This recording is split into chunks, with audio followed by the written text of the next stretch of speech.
Hey, it's Dave. I'm going to do some business real quick before the episode starts. I just wanted to say thanks to you guys for listening to all the episodes up until now. If you are enjoying them, please go to iTunes and rate and review them. Give us those 5 stars and let people know about them. If you want to write something there, that would be great.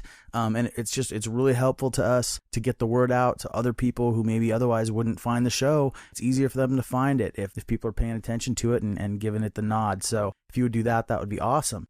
The other thing that someone brought to my attention is that with a lot of people listening to it through iTunes, maybe people don't know about what's going on at the website at nobodiesknows.com. And at the website for each episode, there's a post. And in that post, it's essentially a blog post for the episode. And in there, we've got information about the person that I'm interviewing. And in some cases, we've got pictures, current pictures that we took on the day of recording or right around there, or pictures sometimes from their past, or in cases where I was able to find some of the things we talk about in the episode, I'm taking some photos of those or some scans and throwing those up too. And some of it's some real artifact level stuff.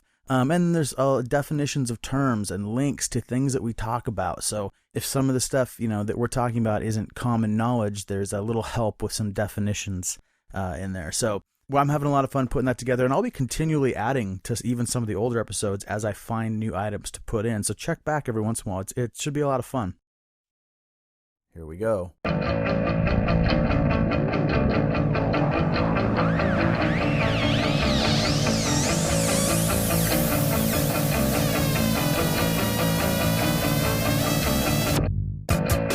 Hello again. Welcome in to another episode of I've Known You Too Long.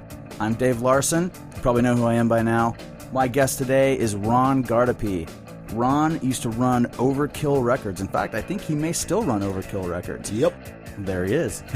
And he also sang famously for Brotherhood and for Resolution. And he's done a number of other things in his life, too.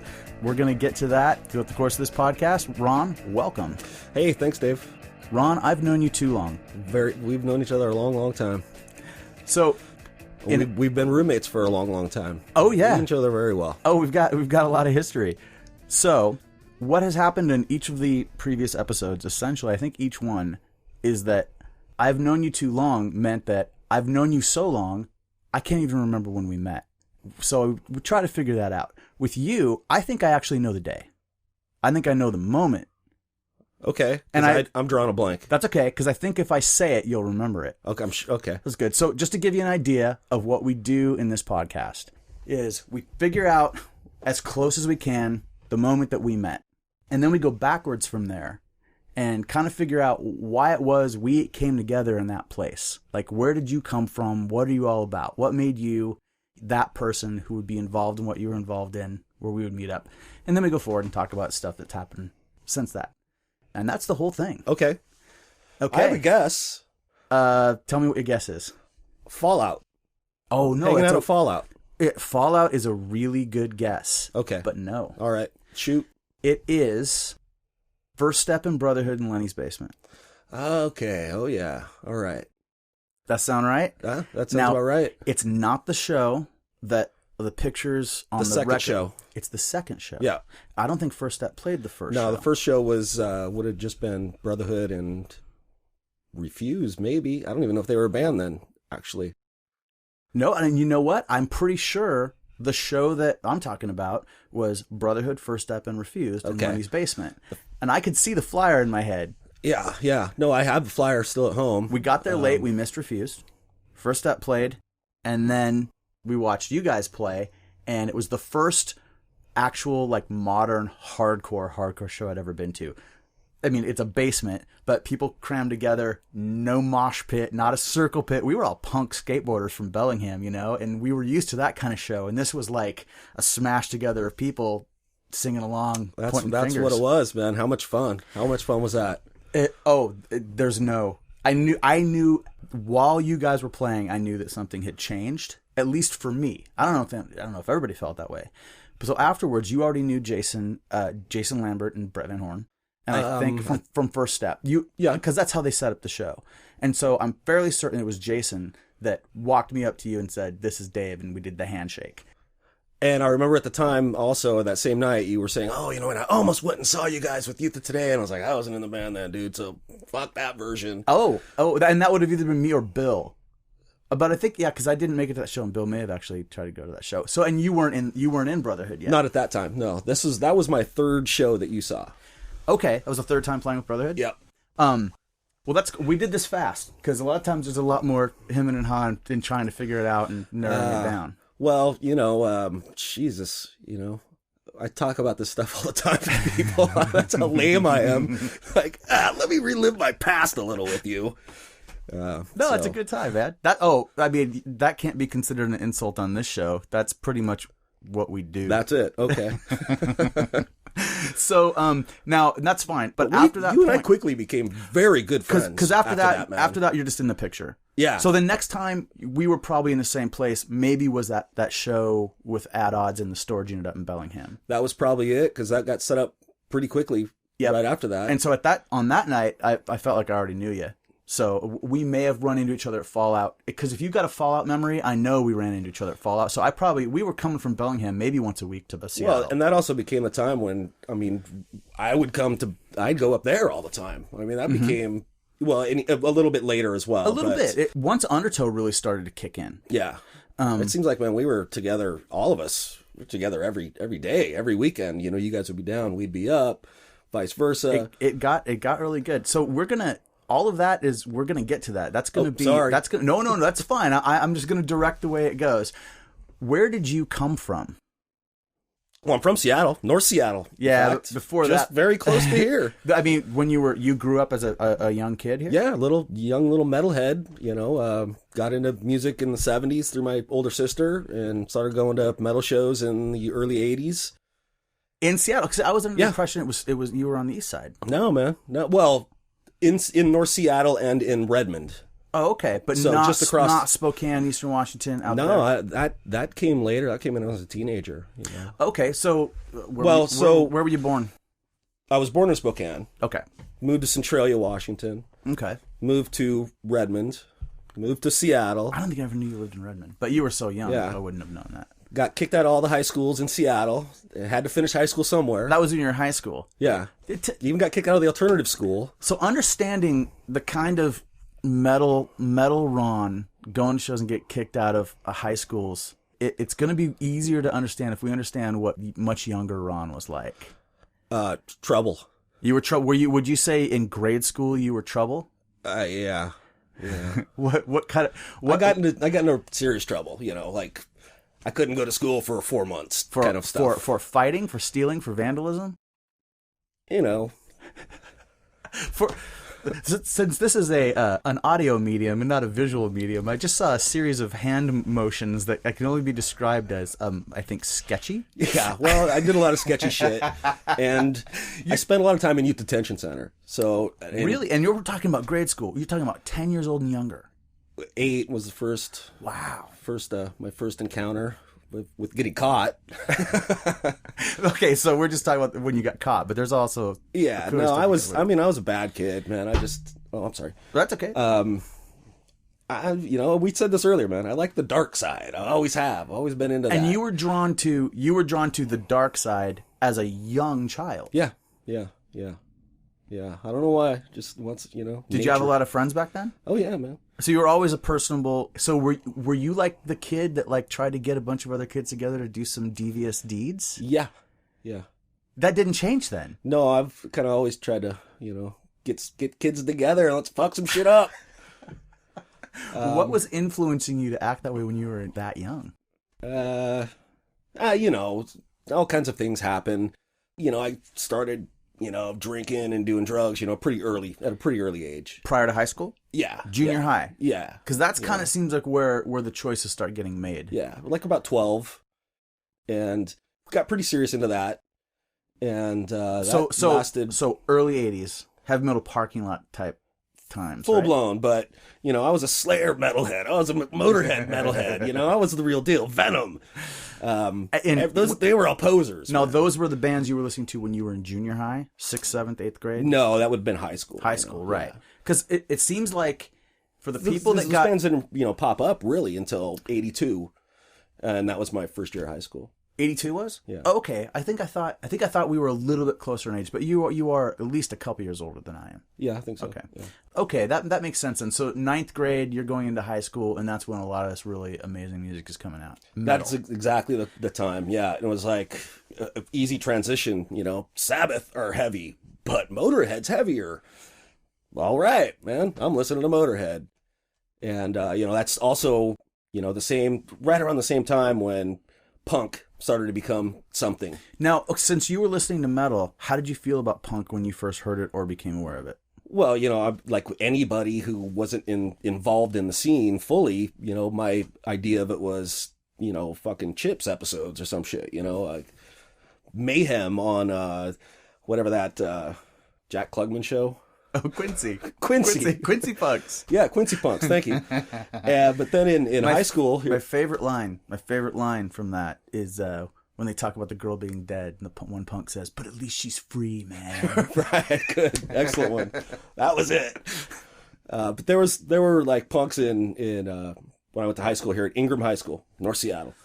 And they listened to Venom. They listened to Motorhead. And so it was like, what the hell? I mean, these guys are supposed to be, these weirdos, crazy hair, but they basically look just like us, but they have, shorter hair and different pins, on their jacket. So I like that. Like, I knew a lot of guys like that. And I was definitely not a metal kid. I was a punk rock skateboarder kid that came in from more like listening to stuff like The Cure and like weird, like, Depeche Mode, crap like that. So that would have been my version of, if you would have asked me then, what's punk? That. Oh, okay. But and it was one of those things where whatever kind of gets you to it, But once we get there, I'd be hanging out with some dude that was really into metal and Venom and whatever, and then we'd get along because we both liked Minor Threat, or we'd get along because we both liked these different things, and we loved going to shows together because there'd be a pit, and then if that guy's there, that means there'll be three of us running in a circle, But every time those guys had friends that were like them that did not like us.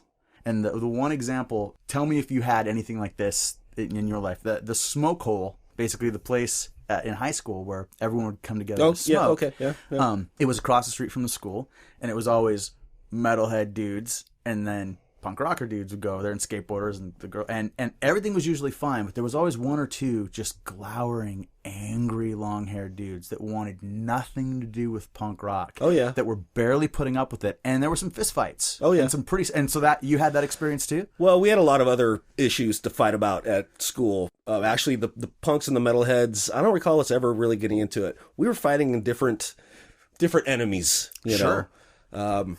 Jocks. The rednecks, and there was stuff. A lot of racial shit going on as well. Seriously, at my school at that time. Right, and I'm up in Bellingham. There's not very much of that because there's not a lot of diversity, and so everybody that was there that wasn't white, we'd all gone to school the whole time, and no one thought of it as different groups of people. Yeah, well, it was pretty serious. Pretty serious, to tell you the truth. So we all united, and we would smoke cigarettes out at the trees together. That's what we called it, or the goat trees? farm, that was what was across the street. Wait, the goat farm was across the street from Ingram? Yeah. Now Bob Swift, who from the Helm, he teaches there, or he's a coach. He's right, a running coach running at Ingram. So I wonder if the goat farm is no longer there. It no longer exists. Was it a literal goat farm? No, it was just a huge vacant lot that people would take their motorcycles out in, or take your truck out in when you're, and we'd have keggers out there. And do you know why it was named the Goat Farm? No idea. There was a long history of stoners and that kind of things going on there that, we came into it and was like, here's the rules, kids. Nice. But we had 3 farms, the goat farm, the chicken farm, and the elephant farm. The chicken farm's still there. It's next to the swimming pool, if the swimming pool's still there. So you can ask him about that. Now, these are just empty spaces? These are just vacant lots that we would all go get stoned in and drink in. Goat farm, elephant farm, and the chicken farm. And you don't know how any of those names came about? No idea. Those are just the codes. That was it, man. That was it. They were awesome places to hang out, though. Yeah, you got to have stuff like that. So, back to punk. Sure. Oh, yeah, exactly. That's... But you were started meeting punks there. But then there was a venue also, right around the same time in Seattle, the Guerrilla Gardens. Uh-huh. And we would go there to see bands, and they had two rooms. one room they'd be having a punk rock show, one room they'd be having a metal show. At the same time? At the same time. Oh. And so there was a lot of cross-culture going on there, and you'd see these same kids from high school, and I was like, oh, shit, man, that guy was down at that show. He was in the, seeing Soldier, and I was, I don't know, seeing Guns N' Roses or some shit, They actually played there once. Nice. But yeah, that was it. So that's all. Okay, well, it's cool. So, but you definitely felt drawn towards the punk rock thing. Like, those people seemed like your brothers in arms. Yeah. Okay. We spent a long time hanging out on the Ave back then as well, because that's where you had to go to score pot unless somebody, had it at school, which, a lot of people did, but... University Avenue. Yeah. In the University District. And you had to go there to get your bongs and get your pipes and buy records. So, and there was this like new wave clothing fashion store, which is across the street from Roosevelt High School, and I cannot remember the name now, but that's where you would go, because you could get bullet belts and you could get studded belts, and the punks could go there and get, their shit. You guys were buying your gear in the same place. Yeah, man. It's too much overlap to be enemies. It was perfect. And then it would be like, okay, well, we're on the Ave. Just got this new pipe, my new bullet belt.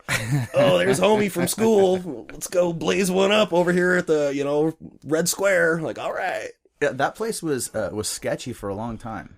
I think it's back to being sketchy. In all the best ways. I mean, it was a destination for, when we started coming from Bellingham. It was, you go to Fallout, you go to Capitol Hill, you go to the University District, you go to the Ave. Yeah.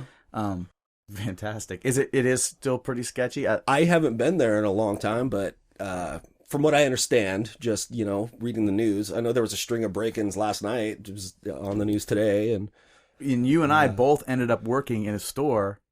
We're jumping way ahead, but we both ended up working in a store right on the Ave at Kinko's. You were my boss, sort of.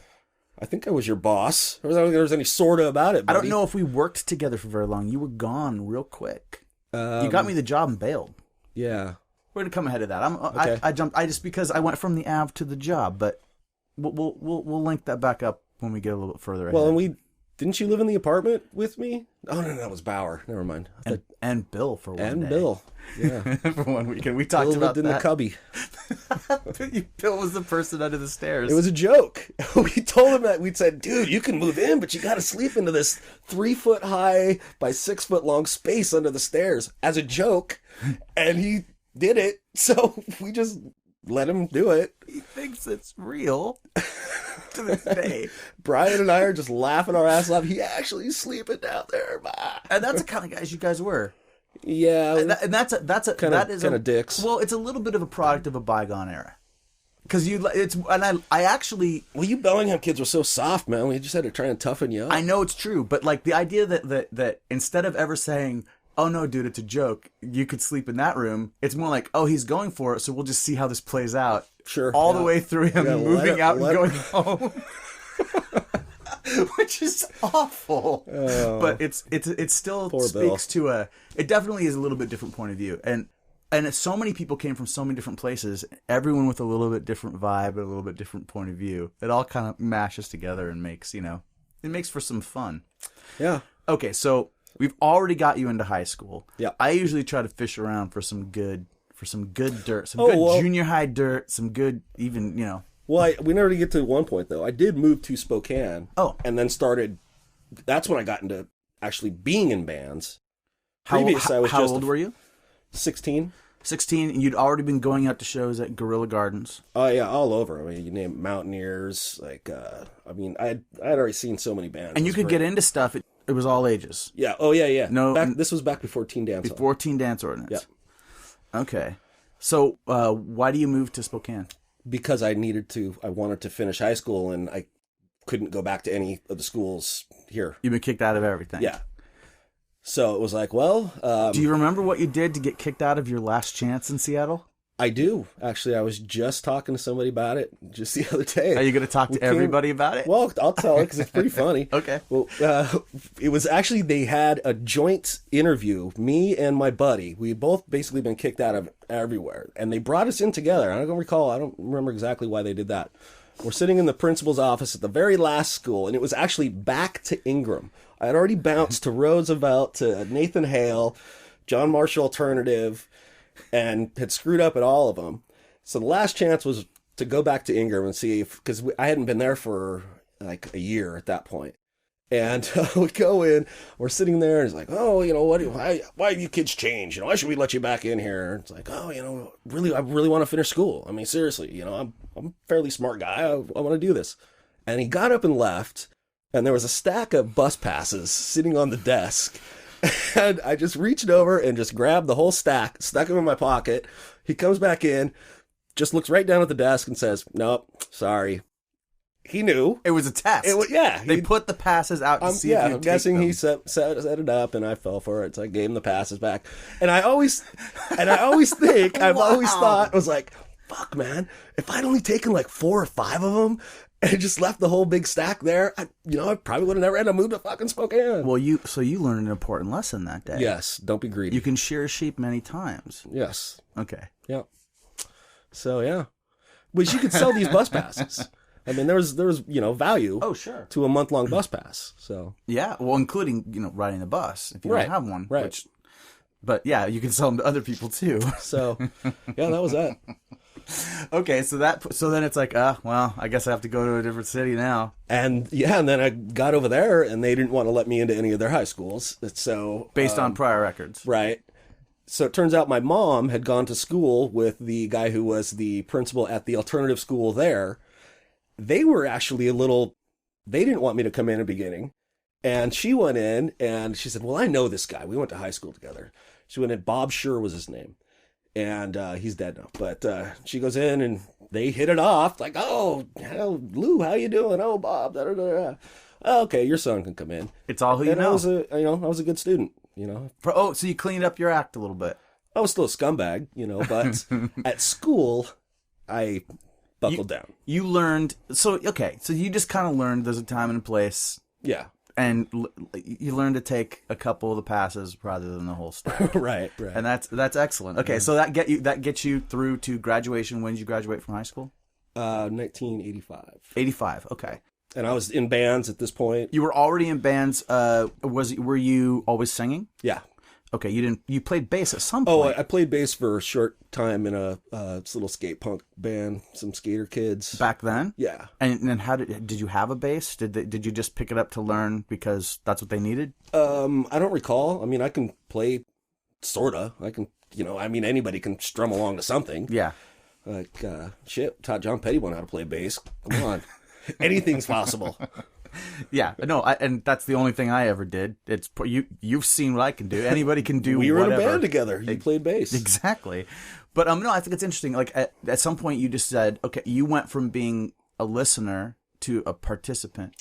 Well, the singer, there was this band. There were these kids that I met over there in the alternative school, and they were fucking horrible.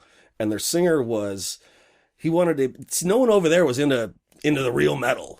They were all still listening to, fucking Rat and, Rat keeps coming up on this podcast. All this shit. And Def Leppard. And so I'm just cramming all these bands down their throats. Like, no, that's lame, man. You can't listen to that. We got to listen to this. You got to listen to Slayer. We got to listen to Celtic Frost, everything.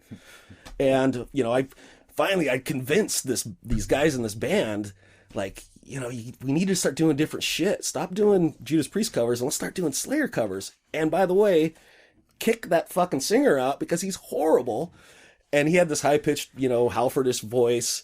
And I always sang along. I've always been like the loud, headbanging metalhead guy at the party, with the boombox. And they were like, well, dude, you got a good voice. Why don't you just do, you come in, you do it. And I was like, yeah, that's it. That's what I'm going to do. And what was that band? Disgrace. Yes. No recording? We had a demo. I don't know whatever happened to it. I'm still in contact with all the dudes, but no one has it. Recorded like at home on a 4-track or on a 4-track? On a 4-track. So there's a Disgrace demo with you. I have the cover. And it's metal. I have the cassette cover still. I have plenty of flyers. I can't believe I've never heard that. You've never wanted to seek that out. Well, I was in a no, but we got lucky, man, because there was nobody else in Spokane that was heavy. Yeah. I mean, there were like punk bands, but they weren't heavy. And so we'd go to every show and, talk to everybody and hang out. And then like DRI would come to town and the promoter would be like, well, fuck, I have nobody to open for the show. Oh, I'll get those kids. And so like almost immediately we were playing like the big shows. We were playing with COC and DRI, Beyond Possession, Die Krautzen. I mean, we were having a good time. Things progressed quick. And, you know, except for the band didn't. We broke up and became another band, Rather Grim, which you've heard that. I've played that for you before. I believe so. So you went from Disgrace to Rather Grim. Yeah. Metal bands. Okay. Yeah. Were they not? Well, yeah, you know, you're right. They were. I mean, we thought we were getting more punk or hardcore or whatever. But then, yeah, then I was like, fuck this. All right. All I listen to now is Agnostic Front and the fucking Cro-Mags and, you know, hardcore. I love Youth of Today. Like, I'm going hardcore. Okay. So I jumped ahead a lot there, but. No, that's good, though. That's good. So you're listening to all this metal. At some point, would you say that you got into hardcore after high school? No, in high school. Yeah. Oh, yeah. So what was the first thing you heard that wasn't metal that you were like, hell yes, this is something I love? This. Well, I had a buddy who was a tape trader, and I mean, he would tack on stuff at the end of tapes. I'd be like, oh, you know, give me the Exodus demo, and then he'd tack stuff on. And a lot of times he wouldn't write anything, but I remember the first couple of things that really stuck out in my mind were a band called NYC Mayhem. Mm-hmm. And Youth of Today and SSD, actually. And NYC Mayhem then became Straight Ahead. And it was like, oh, this metal band that I love, now they're straight edge. And I was becoming aware of what straight edge was at the time. Yeah.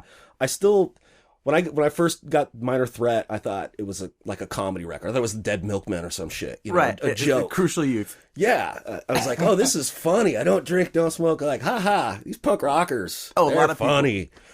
No, and I remember a metal guy up in Bellingham, we were talking about Minor Threat, and he was like, I want to like them, but I just can't get with what they're about. You know, I remember thinking, really? Like, is it an offensive message, really? But and he was a pretty cool dude, but he was just like, yeah, no, I'm not into it, man. Yeah. Because for me, it was, well, okay, I didn't hear Minor Threat until after I heard 7 Seconds. So I'd already heard, like, the message music, you know, and I was already like, this is incredible. And then I heard Minor Threat. Like, and in my mind, it's like, there's this huge gap between the two, but everything happens so quickly back then, you just think there was a long period of time between it. It's probably a couple weeks. Well, yeah, I think about that actually a lot. Like, in the gap from Boston to, like, Youth Crew. Yeah. I mean, that really was only 4 or 5 years. Right. 82 to 85. You know, Youth of Today were playing shows in 1985. Those changes don't happen like that now. They're like, there's the huge gaps of, you know, well, I don't yeah. Maybe I don't know because I don't know what the kids are doing. If the kids are doing anything. Kids these days. I swear to God, man, I try so hard to, like, not be a part, but to just, like, steer them in certain directions. Like, listen to this. And they don't fucking care at all, you know. Like, I was just thinking about that actually earlier today. Like, when I was trying to convince these kids, you need to do a zine, man. You got to do a zine. You hold it in your hands. You know, you get to pass it around to people. And it was just like, who the fuck are you, stupid old man? What is this? So you're like a dude who's trying to tell this kid if he whipped his car, it would go faster. That's what we used to do with the horses.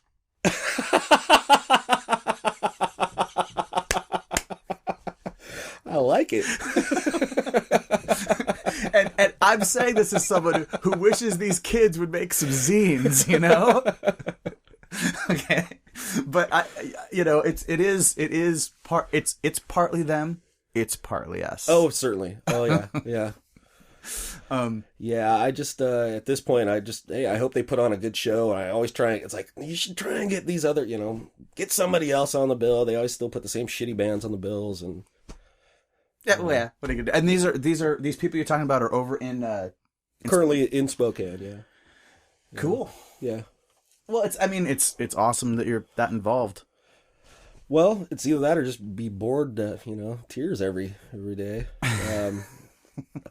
So I don't know. There's a big group of people. I moved over there a year and a half ago. You moved back over. Spokane. And yeah, met a pretty good solid group of people who, you know, again, they're all doers, all in bands, they're all putting on shows. And some connections with people that you knew from before. Yeah, that and people who just knew I should say. I mean, it sounds kind of, conceited or whatever, but You're someone I have a people- reputation. You're someone that people know. So it was easy to jump in and just be like, fuck it, I'm going to start booking shows. Like, sure, cool. You know what you're doing. Here's a date, Right on. Okay, let's get back in time again. We'll get up into that future stuff here in a little bit. So we basically have you getting out of high school. You're out in metal bands. You're still in Spokane. Yep. Still in Spokane. Do you start another band over there, or do you come back to Seattle? Start a band over there. I was like, this is it. Got to be in a hardcore band now, man. Because that's all. I'd spent so long just fully immersed in hardcore, getting so into it. Right. And I was like, fuck it. This band's done. I'm going to find some new guys. We're going to start a hardcore band. And you've graduated? I'm shaving my head. Cutting my hair. I'm going all, Now, you've graduated? At that point, yeah. Yeah. Okay, so you were looking for a school to graduate from. You accomplish this goal. You keep it together enough to graduate from this one school. You don't get kicked out again. Anything significant you remember about graduating, or that feeling or idea of where you were going to go from there? Yeah, I started selling newspaper subscriptions for $3.35. Then I started working as a janitor for $3.35 minimum wage. And my plan was, well, like I said, I had been having success with the bands I was in. So I knew I had a good thing going. And like I said, I wanted to get, something heavier happening. And at this point, I started meeting Greg, and Nate. And so you met Greg Anderson over there? Yeah. And Nate Mendel? Yeah. Daily Squat would come up and play. False Liberty would come over and play. So we started to become friends. So no, Greg was in Seattle, but False Liberty was coming over and playing in Spokane. Correct. And False Liberty is Greg and Vic? Greg and Vic. Who ended up being in Brotherhood. Yeah. Okay. And Nate. There was one show, famously this one show was Hateful Youth.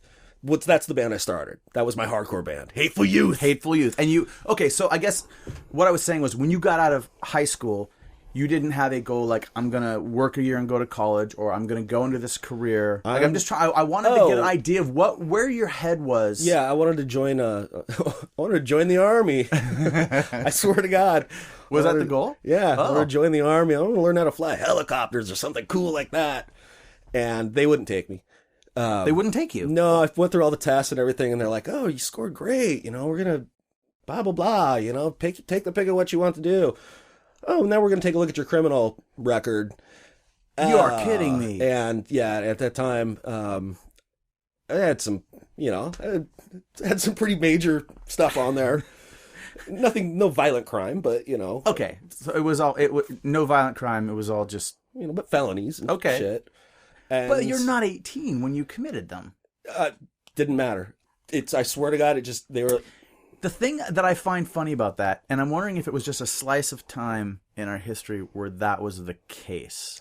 Because it seemed like, didn't they used to give people the option to go into the military rather than pay off the crime that they committed? I'm guessing if there would have been a war at the time, they would have been like, come on in, buddy. Right. But, this was just Cold War shit. Peace. So at that point, I was just like, oh, screw that then. I'm gonna be a punk rocker, man. I'm gonna be that's what I'm gonna be. And I didn't really have never knew that about you. Another goal except to be in a band and play shows. And then had that been a goal, the military, had that been a goal of yours for a long time? Yeah, since I was a kid, young kid. Wow. And so did kind of like the rug being pulled out from full blown? Yeah. And then I got another plan later, but that was later. That's after I moved back to Seattle. I had another goal. Right. And that same thing. And it was another time I was just like, well, and at that same, man. So that just second, be a punk rocker. That second one was also because of criminal history? No, that was a physical thing. Okay. So I guess I'm saying, like, what kind of turnaround from that did you have? Was I'm going to be a punk rocker, like a just 2-finger salute, just like, fuck you all. I'm not following your system anymore. I'm just going to party. I'm going to fucking be as pissed off as I can. All I want to do is get on stage and scream at people. Right. It's pretty nihilistic. Jump high and, get drunk. That was it. Okay. Now I think that's a pretty good, I've known you for many, many years, and I've learned a lot about you in this last, few minutes. I was probably too embarrassed to tell you all this stuff back then. That's why I like this. I love coming back from this distance of a great number of years and being able to say, hey, what was that deal with you? Because I was a fuck up. Well, that seems to be, we seem to be a collective of fuck ups to some degree, you know? And a lot of us turned out all right. Yeah. Most everybody, you know? So, okay. And there's probably people out there going, yeah, you may think so. Yeah, come on, I got a good job now. I work for the government. That's right. Okay. So you're out of high school. You've met Greg. You've met Nate. You start Hateful Youth. Yep. And just like the other two bands I'd been in, immediately we get all the good shows. We're playing every weekend. We're able to do everything. You know, we're having a great time. Who were the other guys in the band? A guy named Sean Wilson, who's passed now. A guy named Alf Presbo, who I still hang out with all the time. He still lives in Spokane. Just was at his house last weekend. And a guy named Lou Boucher played guitar, and he's kind of just dropped off the face of the planet. Like he's an adult now with a life. Yeah, no one knows. No one's seen him for forever. But the whole crew, the Hateful Youth crew, I still hang out with like 90% of them. They're all, you know, we're all dudes in our 40s and shit, but like Exodus came to Spokane like I don't know, sometime in December. And like the whole Hateful Youth crew was there. We were all there. Now you're talking about the guys from the band and the people that came out and supported you. Yeah. That's great. Yeah, you know, bunch of old gray-haired old men. So why does that come to an end? It doesn't, obviously. No, the band. The band. You know, it was such a spur of the moment thing. I was just kind of, me and one of the guys in the band are always kind of argued. Still an awesome guy, and we were still friends for years later, but we just kind of, it was one of those, you know, who's in charge, basically. And some really good friends of mine, Mike and Eric Dietzel, they were coming over for some show. They were coming over from Spokane to Seattle for some show. And at the time, I probably didn't have a job because jobs were really, you know, hard to get. And if you got them, it was minimum wage, $3.35. And maybe I was missing Seattle. I don't know. But it was just, they were like, well, we're going to Seattle tomorrow. And I was like, I'm going to pack a bag. I'm gone. And that was it, man. I packed up and left that day. One day decision to move, take a bag of stuff, and you have split moved back to Seattle. And I've been gone 3 years at this point. Okay, and you're not getting away from an ex-girlfriend or from a something going down? It was just like... And the band had crumbled at that point? Or? No. They were still totally active. We just recorded a demo. That's... Okay. I was like, man, what? I mean, I miss Seattle. This is where I grew up. No, I got it. I just... stuff like this I find kind of fascinating. So you've got something that's happening. You've just recorded a demo. How long after you recorded the demo did you go? I couldn't tell you exactly, but it had to have been within months. So it wasn't like you worked on like the biggest project the band had ever worked on, and you kind of had that like post-project depression. You know, like I said, Mike and Eric were like, "Well, dude, we're going over." I don't even remember what the show was. I'm sure I was planning. Well, I'm going to the show with you guys. Is this 87? This would have been 87. 87. Okay. Yeah, and just came over. My sister was living right out here by Northgate, and I just, I don't remember if I called her in advance. Maybe it was... Or just showed up at her house. Circle Jerks 7 Seconds at the Community World Theater in Tacoma. It could have very well been. Seriously, it could have been 7 Seconds in Metal Church in Olympia. I mean, RKL, who knows, man? I mean, there was, you know, it could have been anything. Could have been The Accused. I mean, those are all possibilities. That would have made sense. So, actually, that would have made more sense because The Accused were the biggest thing in our lives. Or the Dehumanizers. Or the Dehumanizers, yeah. I don't think anyone remembers the Dehumanizers. I heard they're playing shows. I know they just released like a discography. I know people do. Like people that I know, you know, that from back then from high school. In high school, Dehumanizers were a big deal. That whole Kill Lugezo thing and all that. And we go see them play in Bellingham, you know. Those were some of the earliest punk shows ever. First, you know, maybe not the first mosh pit that I was in, but second or third, I think was probably Dehumanizers and the best. But yeah, I think that, yeah, that's a band that should get on Rainfest. Just for some... The Accused should. I think that'd be great. Oh, hell yeah, that too. Okay.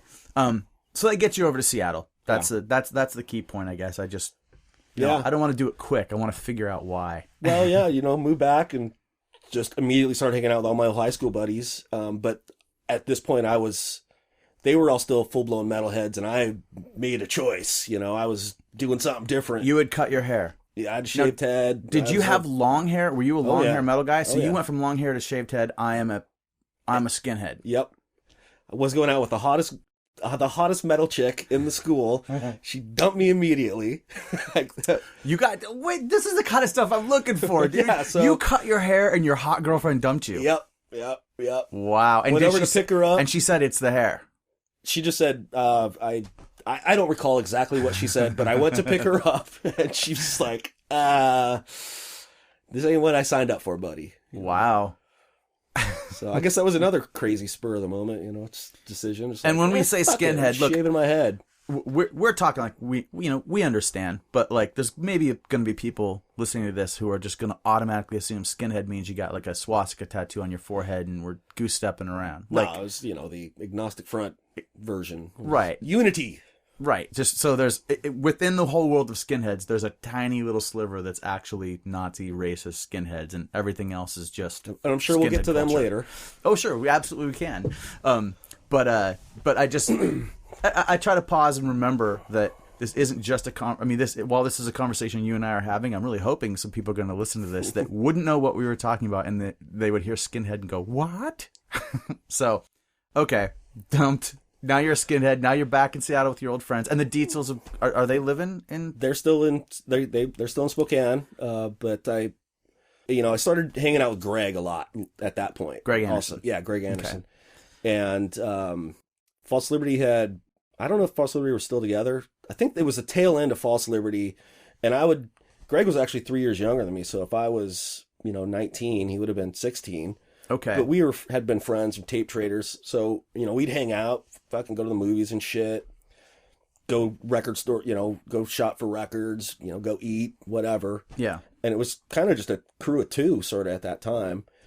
And he was straight edge? He was straight edge at the time. False Liberty, he was straight edge when he was in that band. I don't think he called himself straight edge. He was kind of like you back then, positive, sober, but didn't really have that label yet. And I was still, at this point, a total lush. Sure. Just fucking up all the time. But yeah, so we just started hanging out and things just, And they came together. And now the scene. He starts doing Brotherhood. Actually, he starts doing Inner Strength. Oh, Inner Strength. He starts Inner Strength. Okay. And he's singing Inner Strength. And there was actually a Spokane guy who had moved over, was in that band, this guy Jeff Jackson. And so it was, we're all friends and shit.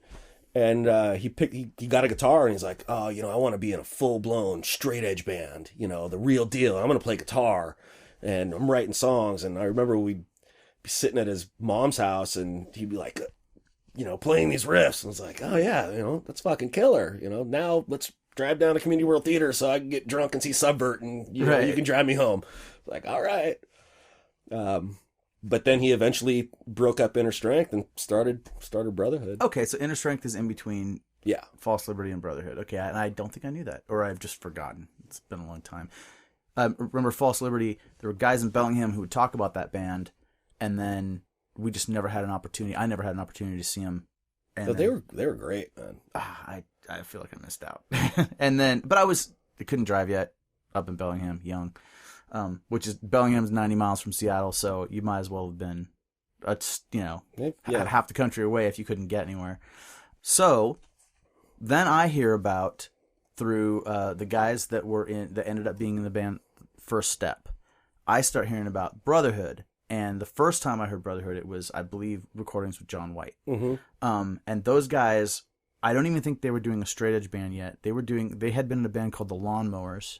And then they became Filthy McNasty, which was the total, like, that band I saw play, like, multiple parties and shows. And it was funny because they ended up having this internal strife where two members went straight edge, Jason and Brett, and the other guys were not into it. Totally cool guys who I think are just awesome to this day, right? But just we're not down. And so that band broke up. We were still in high school. They started First Step. They reformed.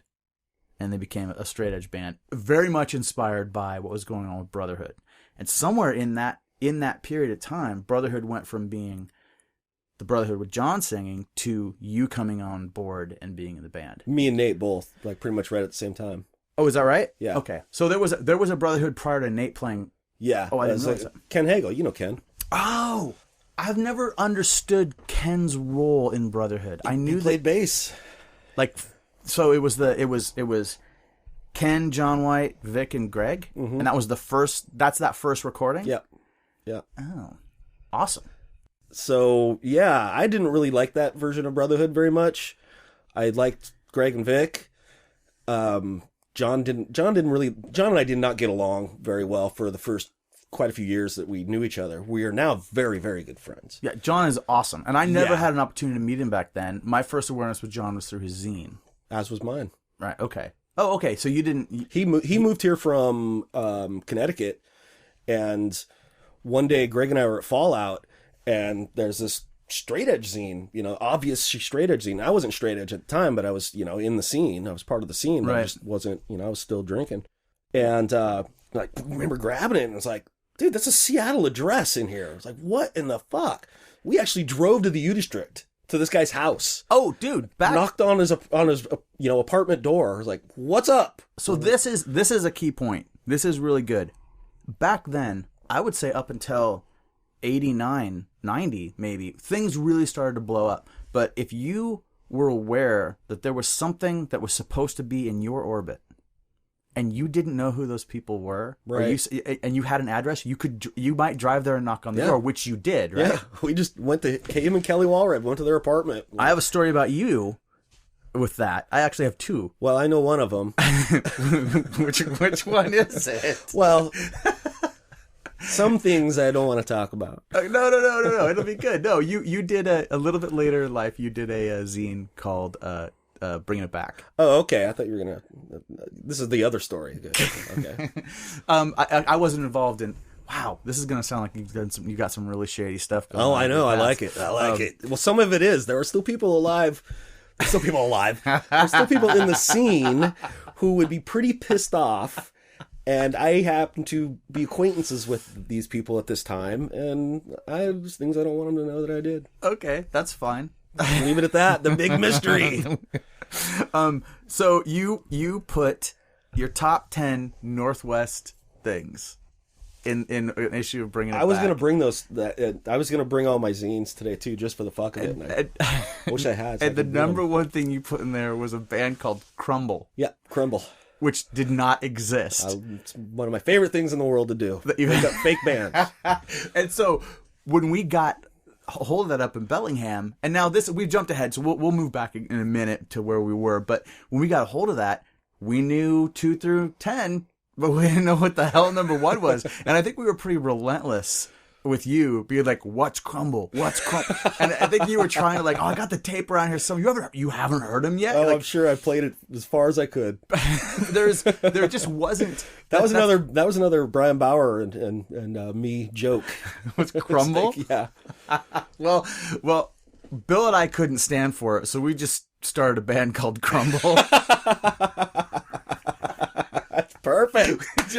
We just decided that if there was going to be one, so we did Crumble for a while. And that's the way it's supposed to work. With Briar Herrick and Mike Mitchell, and then we became Die Syndrome or whatever. Oh wait, I thought that was the drum machine band. No, it was. That's the same. So what ended up happening was Bill was hanging out with Briar, and Briar's always been good with that stuff. In fact, Briar is the same guy that makes the music that leads in this podcast and goes out with it. It's called Polymorph now, but Briar, he went out there and they just put together that song, that Not Me song. Oh, it's heavy. Dude, I really love it. So we ended up doing that. We put a band together to play that, and I went and bought a bass and wrote like another 6 songs and played a couple shows. It was fun, but originally we were Crumble until we all just kind of went, we hate that name. Like, I thought it was going to be the coolest thing ever that we had, retroactively put ourselves as, number 1 on your list, Oh, yeah. Okay, so at some point, you go from being the drunk guy that Greg Anderson is giving the ride down to Community World Theater to see Subvert so you can drink, to being the straight edge singer of Brotherhood. Yeah.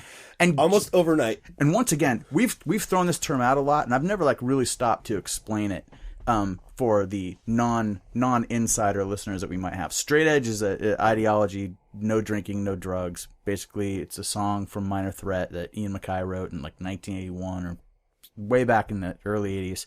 And it spawned a movement that goes on strong to this day. I'm still into it. Well, I think even a lot of people that aren't actually still straight edge are still into it. But I am still straight edge, and most of my friends who were straight edge throughout my life are not. And that's fine. It used to be, back in the day, a really big problem when someone would sell out. There was always there were issues, it would cause a lot of hard feelings. Oh, yeah. So I sell out. Phew, that was heavy. Heavy duty. When Ron mentioned earlier, Greg was like you. He didn't do anything, but he was just drug free. That's not actually exactly what I was, because I did drink prior to being straight. Like, there was a day when I went, I'm going to stop doing this now because I'm going to be straight edge. And it was actually the day that I opened up the skateboard shop in Bellingham, Aggression Skates, which was August 15th, 1987. So that's my straight edge day. That's the date. And prior to that, I did drink. I didn't really do drugs, but that was, there are a lot of people who were like, that's just kind of how they lived anyway. So it made sense to just adopt the term be straight edge, and it wasn't really like a lifestyle change. Sure. And that's fine too. I think Greg and I talked about this a little bit. There's a day though when you say I'm straight edge, and that's the day that you're straight edge, because you've decided, right? You can't have just always been straight edge. No, I don't remember the exact date. I'm sorry, but something must have happened. Like, yeah, here's what happened: as I was partying real hard at this point, like drugs, really getting into it, and it was becoming a problem. And everybody I knew was straight edge. Well, 90% of the people I hung around with were straight edge at the time. Now, were they to straight edge bands? Were people becoming straight edge that had prior not, or were you just meeting new straight edge people? Both. Okay. And I remember, Brotherhood was around, and they just opened for Youth Today, and things just went bad between all those guys that were in the band at the time. And a few days later, and I think at this point I probably had like a month of actual sobriety under my belt. I mean, not that much. And I was probably planning to, slip back at some point, Right. But I was thinking, this could be something. And I've been a part of this scene for a long time. I'm really getting burned out on partying, on, drinking and doing drugs. And, I remember Greg came over to my house one day, and he's like, dude, I'm making some changes, in Brotherhood. I'm like, oh, probably a good idea, from what I've seen, what I've heard. And he goes, here's the deal. It's like, if you totally quit, doing everything, it's like, I want you to sing for the band. And at this point, I was so jonesing to be back into a band. And I knew this band could be so angry, and that's what I thrive on in a band, is just like, I'm being pissed. And they weren't doing that at that time. They were kind of, a little bit more mellow. And I was like, fuck, dude, you're awesome. Let's do it. I'm done. That's it. And you'd already gotten there in your head. You're like, you'd considered it. Yeah. But so this was just the catalyst. This was the thing that's like, oh, yeah, I mean, it's a nice carrot. It's a better carrot. I think that gets dangled for a lot of straight edge people. Yeah. So, like I said, almost overnight, it was like, okay, I'm straight edge, and now I'm the singer for this straight edge band, and let's see what happens. And so, how long after you did that did you go record the vocals for the record? Or did you guys go record the Brotherhood of Friends demo? Well, we had to lose one more member before then. Ken did I throw around a lot of blue language, whatever. Mm-hmm. I'm fucking the kind of guy who does that kind of shit. Mm-hmm. There you go. And Ken did not like that. And he was I played in a band with Ken years later up in Bellingham. And yes, he was more sensitive to that than a lot of guys I've known. And he's a wonderful person. Yes. But I think at the time that it wouldn't have gone over. A hardcore band like that with you in it. He quit. He's like, I can't do this. I don't want to be in a band with this guy. This guy's like, I don't know what he is, but he's just not what I want to be a part of. And so he quit. So we're sitting there, what are we going to do? What are we going to do? Right at that exact same time, Nate moved to Seattle. And Nate was coming over here to join Christ on a Crutch. Right. It was gonna be like 8 or 9 months before Christ on a Crutch could even do anything because Glenn and Jerry were still in DC. So basically Nate was just here, and we're like, well, I mean, you pretty much don't drink. You're like, why don't you join this band, man? And he's like, well, I'll do it until Christ on a Crutch is happening. It's like, perfect. So at that point, we had a unit together. Oh yeah. I mean, quality players, you know. And he writes good in this songs. re-release of the Brotherhood stuff that came out. He writes about that time and how he felt being someone who was involved in that, but not really being straight edge. Yeah. Which is kind of a combination that would shock people, I think, today that we're in the straight edge scene. Yeah. The idea of a straight edge band with a non-straight edge member, Well, I think is an old school idea. Yes, and we've seen, you know, now that we know the history of a lot of these bands, we recognize that was the case for a lot of them. Yes, and when I the first time I ever heard someone say the word straight edge, I heard this older skateboarder in Bellingham that I knew, sitting drunk in a parking lot, like, with another dude, and we kind of skated over to him, and we're just like, you know, we didn't really know these guys, but we thought they were cool. And then one guy was just like really bummed out, and he says to his friend, he goes, man, I think I'm going to go straight edge for a couple weeks. And that was my first hearing another person say the word, you know, and I was like, oh, okay, that's what it is. And then that's what it is. You can stop, you can use it to reset yourself. And then I read an interview with The Faction, Steve Caballero's, you know, punk band. Sure. And they were saying that they were straight edge in like a Thrasher magazine or some zine, some interview they did. And the person doing the interview said, no, you guys smoke cigarettes. And they're like, yeah, but the cigarettes don't get you high. Like, we don't do we don't drink. We drink Coca-Cola. But yeah, so we're straight edge because we don't get high. And I remember thinking, oh, that's what straight edge is. Like, there were a lot of different, like, ways that it was, and without the internet, and without, I mean, in Bellingham, we didn't even have Fallout Records or anything like that. You know, we weren't even getting many zines. I'm getting my information from Thrasher magazine. There's there's not even a way to get Max from Rock and Roll regularly. You know, so there was a lot of. It seemed it was much more difficult. It was a few years later where it was kind of became this hard and fast understanding of the rules of straight edge. Yeah. I feel sort of bad about laying some of those rules down, like at least around here. No, you rule can't. book. Although that was a joke, but no one took it as a joke except for. It's not a set of rules. It's the motherfucking law. There you go. Isn't that what it said on the cover? It said on the cover, yeah. I have one around here somewhere. Oh, man, I haven't seen one in forever. If I could, one of the few zines that I don't have. If I can remember what box it's in, I will just put my hands on it. But all right. So that's so you become straight edge. Now you're in Brotherhood. You guys. Oh, you have the changes. Yeah, we start rewriting all the songs. We ditched 90% of the lyrics. Kept only the lyrics that Greg had written, rewrote a bunch of lyrics that I was like, man, I can't sing that. That's like, cheesy. But you kept some questionable ones, like "Put Your Pants On," and and I believe at one point you sing "Buy Yourself a Gerbil and Get a Job." Buy yourself a gerbil and get a job. Sure. Well, it's profound. You know. Okay, I'm gonna step. We're doing a lot of the stepping aside, but Mark Holcomb from Undertow one time told me. You know, Ron sings. I love that song where he goes, "Put your pants on," and then he said, "So." And it was, I think Murph was with him, and he said, "No, listen to this. We're gonna go listen to the record. I swear to God." He says, "Buy yourself a gerbil and get a job." Buy yourself a gerbil and get a job. And that's in the song "Gain." I believe, that's right? Get Involved. Is it Get Involved? Yeah. Oh, okay. Get involved. So I just remember that we were having so much fun laughing about that we played it in front of you and said, "What do you say?" right there, and you looked at it, you kind of nodded, you said, "Sounds like I said, buy myself a gerbil and get a job." Buy yourself a gerbil and get a job. So I love that. Clearly, obviously, it's not what you're saying, but that's not what you mean when you say you had silly lyrics. You were just revamping the songs to. Well, no. There were just I had been writing lyrics for a while at that point, so I knew what I was comfortable, saying, and I knew what would sound cool the way I sang it. And a lot of the lyrics were written for, different type of singing, basically. And so, words had to get cut and things had to be added to, deal with how long I was going to scream for or whatever.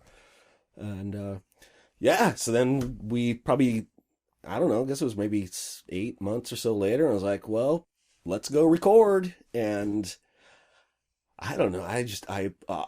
I'm always shocked at how great it came out. It was just one of those things, you know, like for me, that style of hardcore, I wasn't there yet. Like I was a much more of a skateboarder, listening to Faction, listening to 7 Seconds, you know, and so sometimes when I'd hear harder stuff like that, you know, I liked the Chrome Eggs, you know, like from you know, from Jump, right? Like that was, the Chrome Eggs were something that you could kind of get with, you could kind of get it. But there was a lot of other stuff like I didn't get Agnostic Front, like back then. And Brotherhood, I will credit Brotherhood for being a band that made me go, from when I first heard it, it was such a like grating kind of like, oh, this isn't really the stuff I listen to being like, oh no, I really love this because I'm connected to it, because it's part of something I'm part of, you know, that sounds like this now. And that opened up a lot of doors to heavier music and I guess more abrasive vocals and things like that. But yeah, it does still hold up to this day. So you guys record those songs, you put them out as a demo? Actually, I think the first thing we did was Pusshead contacted us and was putting together the new Skate Rock, and that's the very first thing. Yeah, well, that was the first. I think that was the first thing that we sent it out to. I mean, the demo might have came out because it takes a while for, you know, Thrasher to put out, you know, their deal. But I remember he was like, "Do you guys have any recordings?" Or, I don't remember how did he knew Greg? He knew Greg. Yeah. Because okay, so just for some history, we're talking 1988. Yeah. Pushead's like the biggest thing in the skateboarding world. Like, I mean, at that point, he's already doing Seth Metallica. Were like the biggest band. You know, or were they still being? Were they? I don't recall. They were on that comp, so they must have been. Okay, yeah, but I mean, it's most skateboarders would have known from artwork on like Zorlak skateboards and Metallica stuff. And he was the music editor at Thrasher, and he had a column, Puss Zone, in Thrasher every week, which is where, you know, for years, you know, I'd been learning about all the killer West Coast hardcore bands that I, you know, still to this day love. And so I want to put you on this comp. And there was a bunch of other Northwest bands already on it. So it just worked out perfect. I think Subvert, The Accused. The Accused were on that one. Head First were on it. Underdog were on that one we were on. It was it's Noise Forest, right? Yeah. Is it number 7?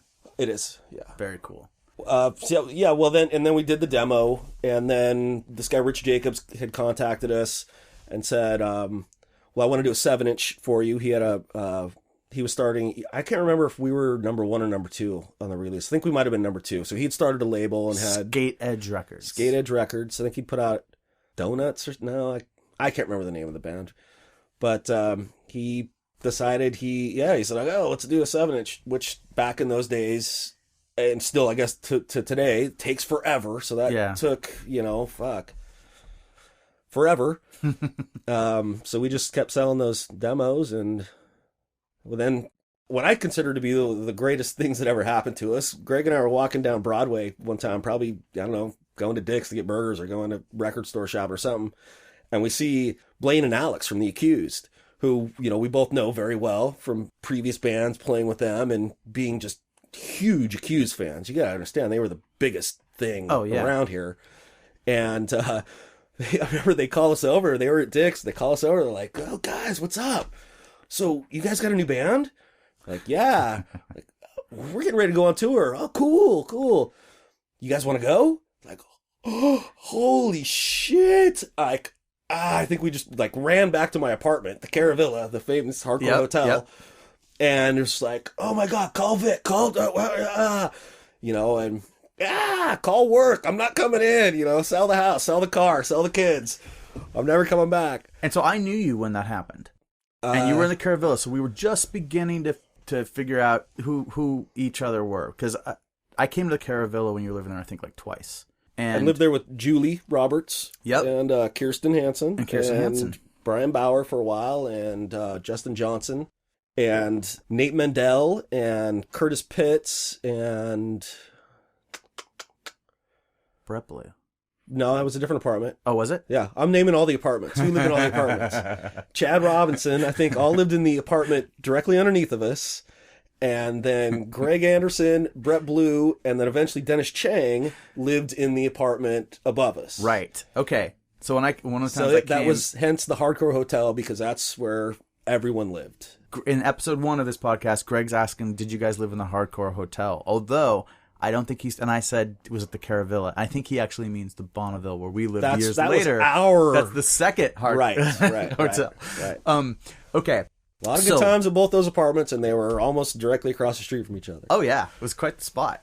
So, okay, you guys release that demo. You play a show in Lenny's basement. There's a bunch of pictures. People know these pictures. It's a picture of Brotherhood playing with you jumping and a big Gray Matter poster on the wall in the background. That's what makes it really easily identifiable and pretty iconic. Like, that's a good shot, and there's a couple different shots of that that people have seen or may have seen. I meet you. First Step is super excited about you guys. They've changed. They become the straight edge thing.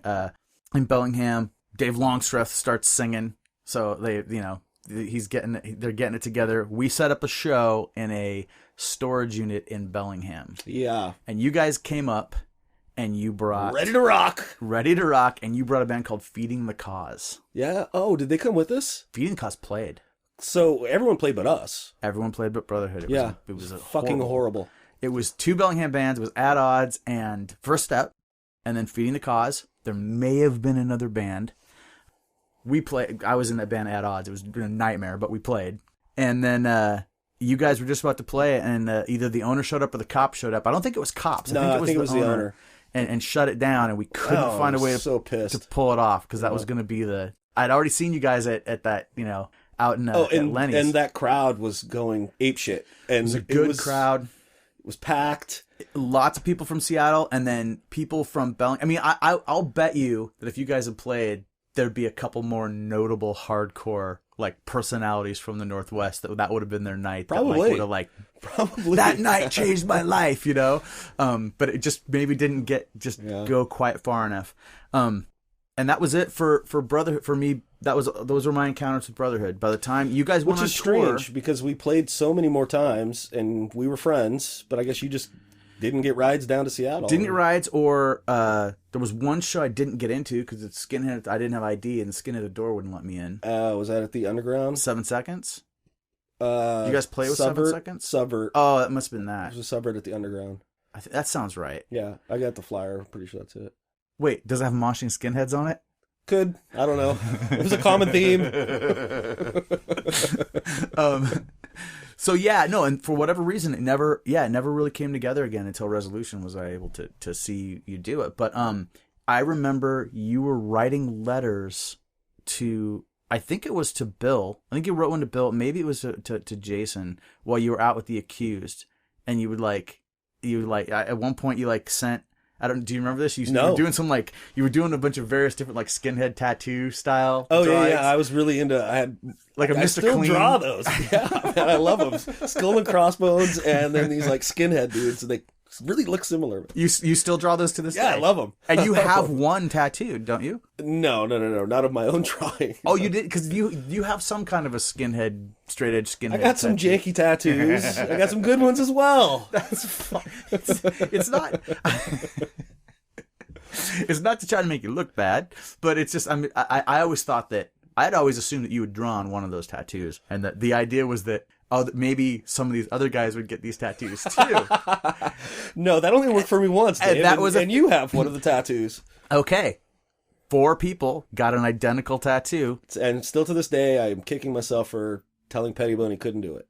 I thought Pettibone was going to do it. Well, don't you remember? I was like, no, dude, you got to be in the band. We're in the band. Kinder can get one.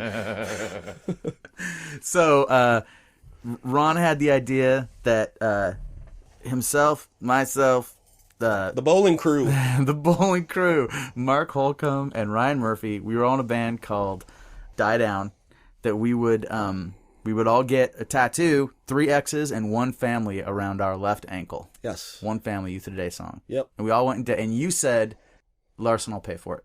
What? You bought my tattoo. Oh, I thought you said, I said, Larson will pay for it. No. You said, because I didn't have any tattoos. And it's still the only tattoo I have. And you were like, no, dude, do this. I know, I'll cover you. Oh. And I'm a nice guy. I'm fucking proud of that tattoo, man. Me too. I love it, man.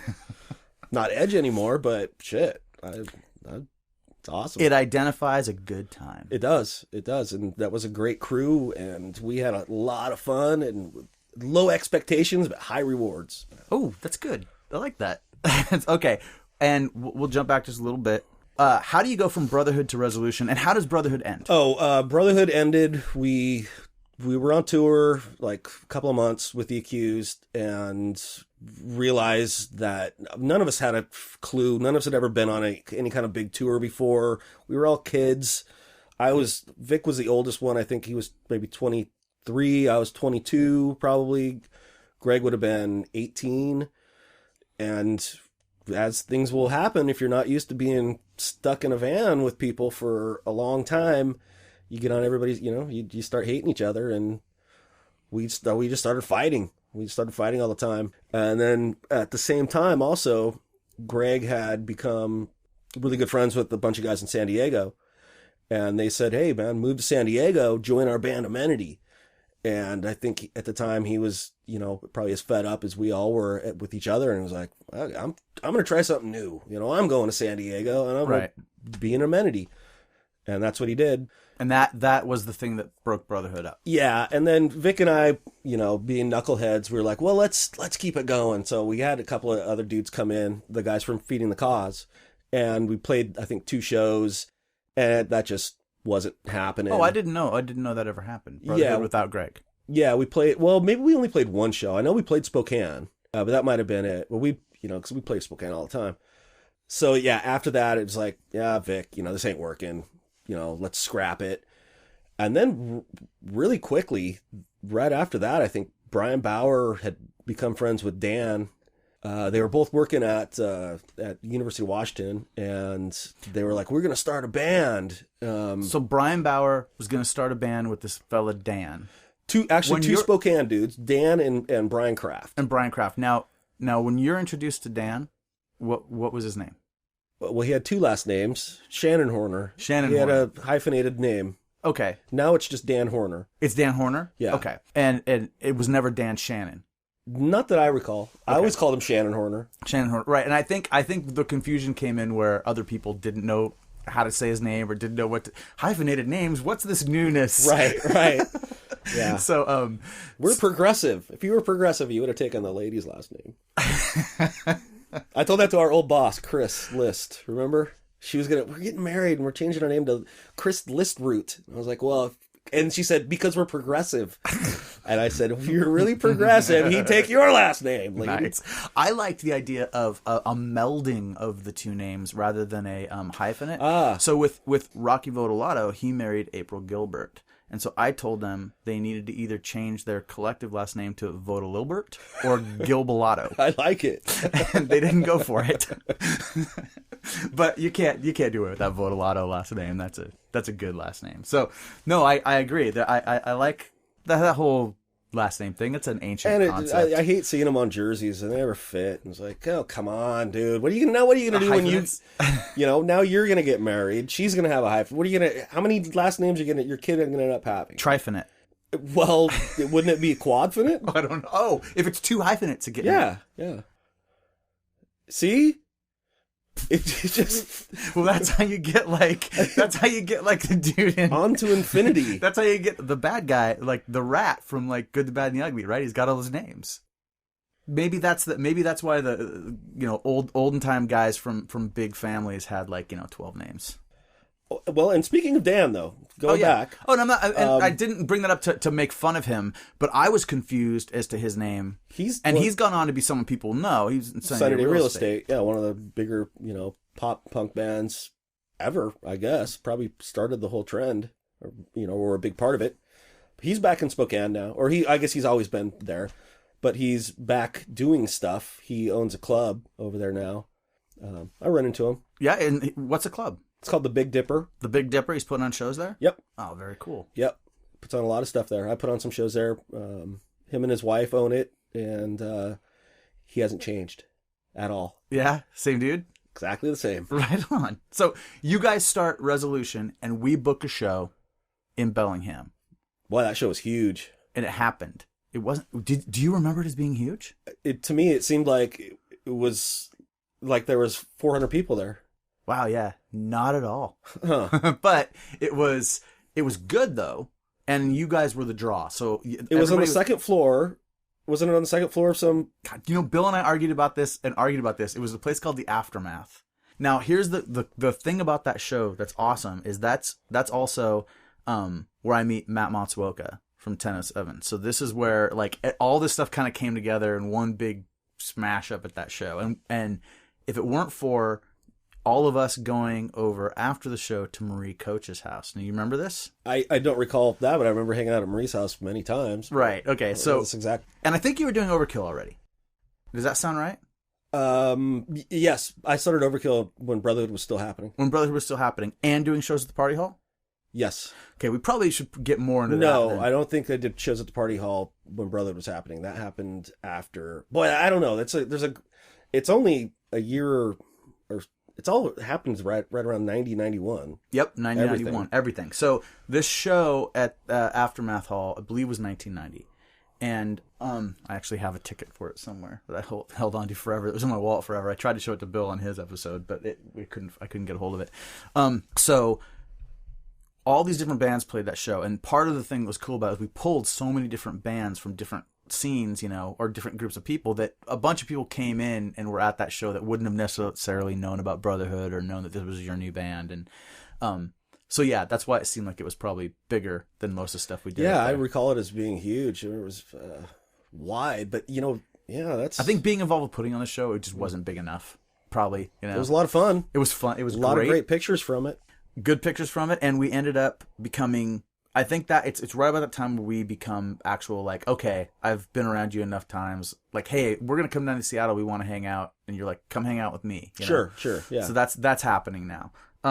We all ended up hanging out at Marie's house, and that was another part of it too. It wasn't just like we were seeing each other at shows. Like I don't even know how that happened, but it wasn't just you guys. It was like it felt like everybody from the show almost, because like Matt Matsuoka ends up there too. Well, because her dad was always out of town, wasn't he? He was working.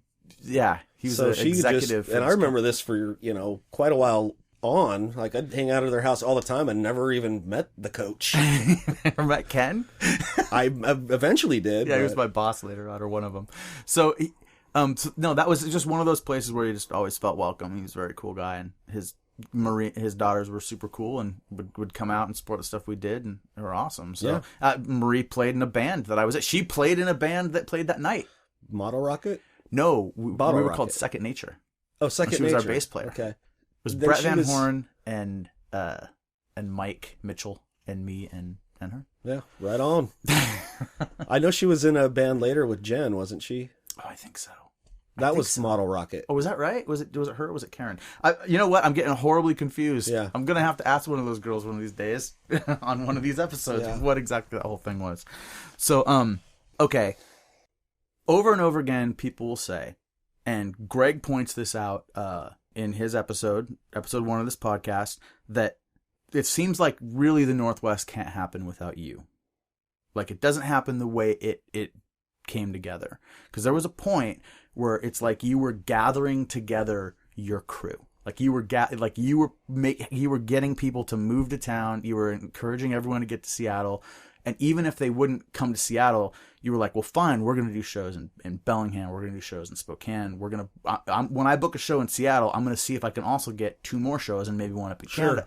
And for a little while, it was always, Ron's got this thing he's doing. Ron's setting this thing up. And so many of the people that I know that have been important in my life, I know them because I met them through you. That's basically the entire group of people from the Seattle area, outside of like the guys that I grew up with in Bellingham. So that crew that I knew there, and then the part of the reason was because you always had a show you were doing. There was a new band that you were excited about. There was a record coming out on Overkill. It was come to Seattle, hang out at my place. You guys can stay over at my apartment. So you were giving us a way to come down and stay over and spend more time in the city. I was the gateway drug. You were the gateway drug for me and for a lot of other people. And thank you for that, because it was hugely influential to me and a lot of people. And I've said it a bunch of times before, but it's absolutely true. I think that if you hadn't become that, I mean, you were like an activist for Northwest hardcore. If you had not become that for that in that 90, 91, and 92 kind of sliver of time, I can't see. Well, and a little longer than that, up into like 93, like really seriously with the building blocks, putting the building blocks in place. I don't know how, so many things have happened since then in the music scene. Stuff like Sanitary Real Estate and obviously stuff that Seattle is really known for wouldn't have been affected. But like a lot of the later on, a lot of like just the roots of the hardcore scene. Yeah, I think, we definitely put together the foundation for the hardcore scene, we see today. We're going to see the Cro-Mags tomorrow. Yes. I'm going to bet really that probably wouldn't be happening if we hadn't have built, got those people together back then. Because look at the people that we brought together. John Pettibone. Yeah, but you don't say we. I was one of the guys that was brought into that group. But everybody. Well, now here's the thing, though, Dave. It wasn't just you didn't get free entry. You had to do something. If you didn't do something, then you were no longer. So you were identifying workers? Yeah. That's man. Everyone needs to contribute, and if you're not contributing, it's Lex's pyramid. Man. I wonder if you were going to bring that up. Yeah. Explain Lex's pyramid. I don't remember. It's the kids are the base. The bands and the next label. She drew it out at one point, right? Yeah, and Lex Spar. Yeah, and then like we were at the top because we were the guys who did shit and got everyone else motivated. But yeah, that was it. I wanted, and this had been the way, my entire life in music, still to this day, is I want everyone to be as involved as they can be, and then go further. Yeah. And then you do the same. Now you grab a couple of people and you do the same. I mean, everyone has to contribute. If you're not contributing, then you're taking up space. Yeah. Get involved, man. Buy yourself a gerbil. It sounds like a song. It does. So you did. So, and I think I've been doing zines since I was probably 14, maybe. Yeah. Just doing fanzines. No, maybe a little later, maybe 15 or something. But I probably have done, 30 issues of, 10 different zines over the years. So I just think that's the kind of thing you need to do. You have to do. Plus, and you also, I have an opinion, and I want to share it. I want people to know what the hell I think is cool and what I'm talking about and what's going on, because I think this is a really amazing thing that's happening here. Yeah. No, and you're always confident in your opinion. And it's important. You got to have people that are like, no, listen to this because I said so. Right. And you're like, well, he's an authority on it. Well, and then also I was able, I was fortunate enough. It's one of the greatest things that's ever happened. I was fortunate enough to work at Fallout. Mm-hmm. And so I could, and even previous to working there, I was able to talk to Russ and Janet and say, hey, order these records. I'm buying a copy. She's buying a copy. He's buying a copy. You're going to sell 15 copies. No problem. I'll drag these kids in here and say, buy this, and then also myself and other people, we were getting, we were acting as distro up here. Mm-hmm. You were bringing a lot of records. A ton of stuff. Yeah. And, I have trading my own stuff off my own label to other labels, taking it into Fallout, putting it on consignment. Well, then I started working there, and that was the cool part, man, because then kids would come in and I'd be like, I'm the dude behind I'm back here now behind the register. This, you got to buy, like, Kinder. Kinder always says, like, yeah, man, I remember, or maybe it was Soto, or maybe it was the both of them. It's like, they would be together, probably. Probably, yeah. Right.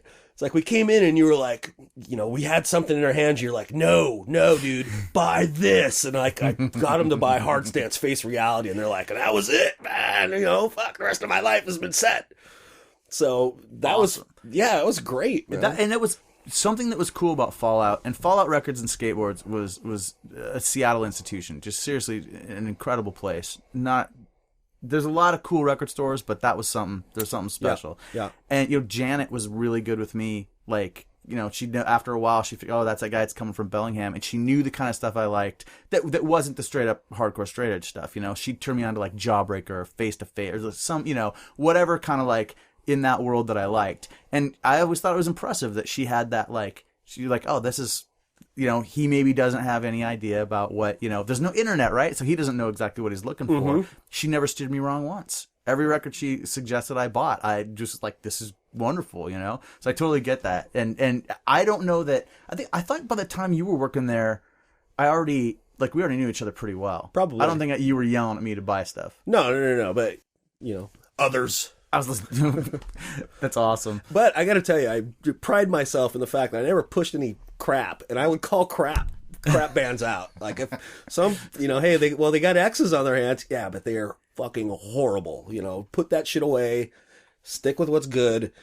Don't let this watered down crap, affect us. Well, we're building a scene here that we need to be proud of. That's going to be quality, not crap, which I think goes a long way to what you and I, working with Undertow.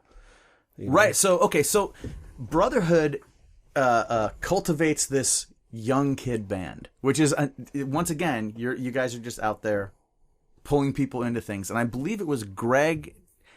I haven't had anyone from Undertow on the show yet, so I haven't gotten the formation. I think Mark's sister Tracy and Greg were going out, and this was either pre-Brotherhood or during Brotherhood. Definitely during Brotherhood, I guess. And one day, Greg's like, "Hey man, I'm coming." I lived in the U District, and he's like, "Coming down. We gotta go to Cellophane Square. See what new records are in." And he's like, "Oh, and I'm bringing my girlfriend's little brother and her friend." It's like, dude, I'm an adult. Like, how old are these kids? Like, they're like 12. Like, all right, you're in charge. And these two little tiny kids roll up with Greg. Greg was a skinny little kid at the time as well. And he's like, "Yeah, this is Mark and this is Ryan. They're in a band, man. They play, and they probably took over like, yeah, we love The Accused and da-da-da." It's like, fucking awesome, man. That's fucking great. And we immediately just took these kids under our wing and we're like, okay, you're in a band, let's do it. Go get equipment, go write songs, go start doing stuff. We're playing the show. Greg knows your mom. Call her up. Well, shit, and you recall, and we would have to call their parents up. Like, yes, we are taking them on a 2-week West Coast tour. You took Refuse on a tour? Or is this when they were Undertow, when they were a little bit older? Joel was still in the band, so I remember I had to call Joel's dad. And had to go to his house and meet his dad. And, that was Well, creepy. years later when it was Undertow, and they got Damien in the band. Damien was 17. He might have been 16 when he joined. So when we went on that U.S. tour in 93, Damien was 17 years old. He was that young still? I had no driver's license. Wow. Yeah. I remember having to go to his parents' house one time, too. I remember if it was just to pick him up or what, but I remember having to meet his parents one time. And, I wasn't that much older, but, I was in, getting into my 20s. But oftentimes you were the oldest and therefore perceived as the most responsible adult. And I owned the van and, exactly booked the tour. So yeah, I guess, Okay. So you guys basically helped start at what became Undertow, which were... We took these kids with us wherever if we were going to play a show, they were getting in the van, they were using our equipment. All they had to do was bring their guitars and themselves, and they're playing a show. And Greg and I, honestly, we looked at it as, okay, in Seattle, we're the youth of today. They're the crippled youth. We're going to bring these kids with us wherever we go. Now we've got twice as many people. Now we've got twice as much music to play. We've got these 4 kids who we know they're going to be singing along to us. So, it was perfect. You built you brought your fan base. We would, when we would go play, the van would be packed full of people. And that's how I met those guys. I'm pretty sure I met all of those guys directly because of you. Certainly Pettibone. Pretty sure. Well, and John's a perfect example. John sent me a letter, as Brotherhood. Like, I got your demo at Fallout. Wrote him back. I was like, dude, we're playing a show this weekend. drive over. You can stay at my house. You can go with all of us in the van. You'll meet everybody. We'll hang out. We'll come back. We'll all, be all jazzed up and talking shit all night long. And then you can go off and play soccer in the morning, because he was, I think, 15 or 16 at the time. And, that's just the way it was. And then shortly after that, he ends up playing bass in Undertow. Was that something that just came together? Joel quit. Or, no. Joe's still in the band. Yeah, he played bass when Joel was singing. Because they had, just revolving door bass players, at all kids. Mm-hmm. And I remember Mark and I were sitting around, and he's like, what the hell are we going to do, man? And it's like, well, John's here. John's always here. Let's just teach John how to play bass. Which, to the extent John playing bass is like the old joke of Vinny Stigma playing guitar. Unplug him, turn him way down, just jump around and go crazy, man. Yeah, but these guys will cover everything else. Once it came together, and those guys started playing at the party hall, and Pettibone was on bass. Once it really solidified with those 4 guys, or 5, I guess they had Seth playing guitar also. Pettibone definitely brought a real vibe to their live. I mean, whether he was turned down, I remember hearing him, but I don't know. I didn't know if it was good. That's not my, You've probably heard my bass playing before. I know you have, Ron. So I'm not one to say. But what I can say is that there was some dance. There were dance moves were evolving. The way the crowd was reacting to the band. Well, that's the other thing, yeah. And so Pettibone would definitely kind of lead that charge a little bit. And I remember right about the time when Undertow became a big deal. They broke up as Refused and then immediately reformed as Undertow. Right? They didn't want to say it was a name change. It was like a breakup in a new band. Right. If I remember correctly. But you'd see these guys, they'd all be wearing Turning Point shirts. And I I'm sure it only meant maybe 2 of them had a Turning Point shirt one time. But as far as everyone in Bellingham was concerned, they just all wore Turning Point shirts and they looked like the dudes in Chain of Strength or Turning Point or whatever. It was a total that was their total vibe. And it just totally changed. And then they just got better and better. And that's helped. The thing. They got so good. They got so all of a good sudden we had the best straight edge band in the country were sitting in our backyard. They were seriously. They were on our labels. They were our friends, and they got so good that some people here got mad about it. You're having an effect when there are people who are like, yeah, fuck those guys. Who do they think they are?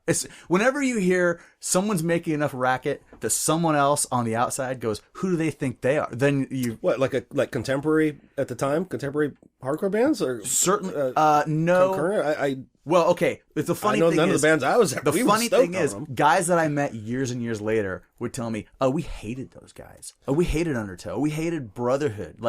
Because we thought that they were everything, And that, I realized those guys were actually doing stuff too, and we didn't really know them. And that's something that's weird is that a bunch of people that take charge. Who are you talking about, man? I'm not going to name anybody. Because some of these guys are going to get their own episodes.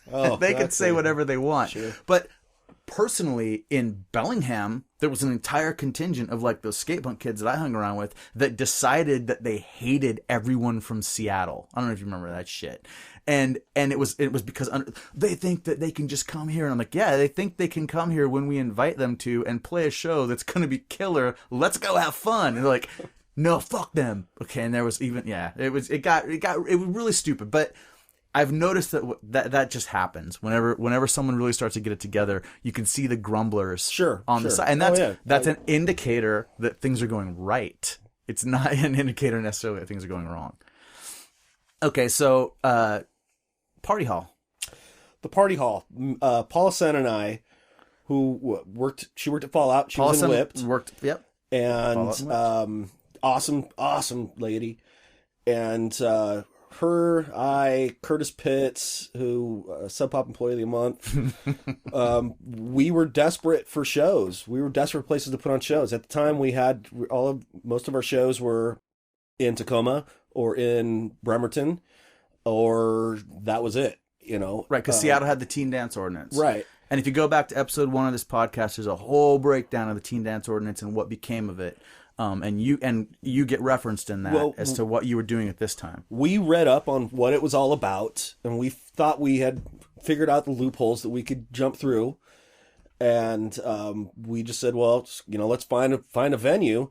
And I was living on Capitol Hill at the time, and I think we probably just drove by Dino's. And there was a, for rent for your parties or something. I mean, it was called the Party Hall. There was a sign that said the Party Hall. It was attached to Dino's, infamous Dino's, everything. He owned everything on that block. What was it, 22nd in Madison? 22nd or 23rd in Madison. It's now the Twilight Exit. I think it still is the Twilight Exit. You know what? The building's gone. Oh, it is? Okay. And the Twilight Exit's moved 3 or 4 times since. All right. Well, I don't know. But no, if you drive down there, you'll be like, for a long time you could drive and just see the remains of our once great empire, right? But it's... Well, yeah, so I just went into Dino's store. I think it probably said, if you want to rent, call this number or go next door, or something. And he was like, sure, fuck, whatever. Give me $100 and you can do whatever the hell you want. Just don't fuck up the pool table or something. And we just started putting on shows, and we discovered pretty quickly that the cops really weren't going to do anything. Like, the city wasn't going to do shit. Like, they didn't really care. So we started putting on shows. That place was great. It was amazing. We put on so many awesome shows there. Saw Jawbreaker there on the Unfun tour. That was a big deal. I don't know if you put on that show. See, there's a big part of a lot of that time I was going on tour with The Accused and as a roadie, with them. So I missed there's a lot of things I missed and a lot of things I set up that other people finished because, I was gone. Right. It was like Born Against and Rorschach. I set that up, but I wasn't there. Go and Bad Trip, you were at that one. I was at that, yeah, because that was awesome. That was great. It was absolutely good. And that was one of the Undertow shows where they really started to come into their own, too. But there were so many shows there. I mean, The Accused would play there. Aspirin Feast, Galleon's Lap. Yeah, everybody. I mean, because that was the only place to play. And it was perfect. And there's a lot of fucked up shit that happened around that place, like people getting robbed. Oh, people getting shot. It never happened to me, shit. but it happened to people I came down with. For some reason, we always made it back to the car without trouble, and it was a rougher spot in Seattle. It was a bad neighborhood, and this was not. This now. was in the the late '80s, early '90s when there was a lot of gangster shit going on the streets of Seattle, and specifically in that neighborhood. Right. So, and of course, that's where the space was available. Right. So it was perfect. And it was just a few years later we were getting into shows through a secret alley entrance behind a piss-covered dumpster at Pioneer Square. Oh, exactly. Right. Velvet Elvis. Right, I mean, that's right. We go from from the CD to the safer alley entrance for the Velvet Elvis. And also at the time of the Party Hall, because we would get bigger shows, and they wouldn't fit in the Party Hall. So then we found the Washington Hall. Right. And so we could start doing shows there, and that had just a much larger capacity. And that was a lot of fun. And like I said, nobody from the city ever came and said, "Hey, you kids, you can't do this. This is all ages." So I think they were ready to let it go. We had to be on their radar because we did have cops coming when there were things happen like skinhead brawls. Cops would show up. So they knew we were doing something. I wasn't at the show. It was one of the ones that I missed. We did Born Against, Rorschach, Downcast. We did that in Bellingham. The next night it was at the Party Hall. Someone tried to grab the cash box, and someone fired off a gun outside. Right. You were at the show, I'm assuming? I was not at that show. Okay, and the police came to that, and I think they just advised everybody to stay in the hall or something, to stay inside. Yeah. I don't remember exactly, but I only heard about it secondhand, because of course that time I wasn't there. I had to work. No, I was definitely out of town on tour. You were out show. You would have been out with The Accused then as well. Then. Yeah. That sounds like when you were probably sending Bill pictures of skinheads in the mail. It's hard to say. It had to have been. It couldn't have been during Brotherhood. Yeah, it had to have been later. Okay, so December 1992. You and I have been friends for a while now. We talk on the phone. I come down and stay at your place. You've stayed at my place in Bellingham a few times when bands have played.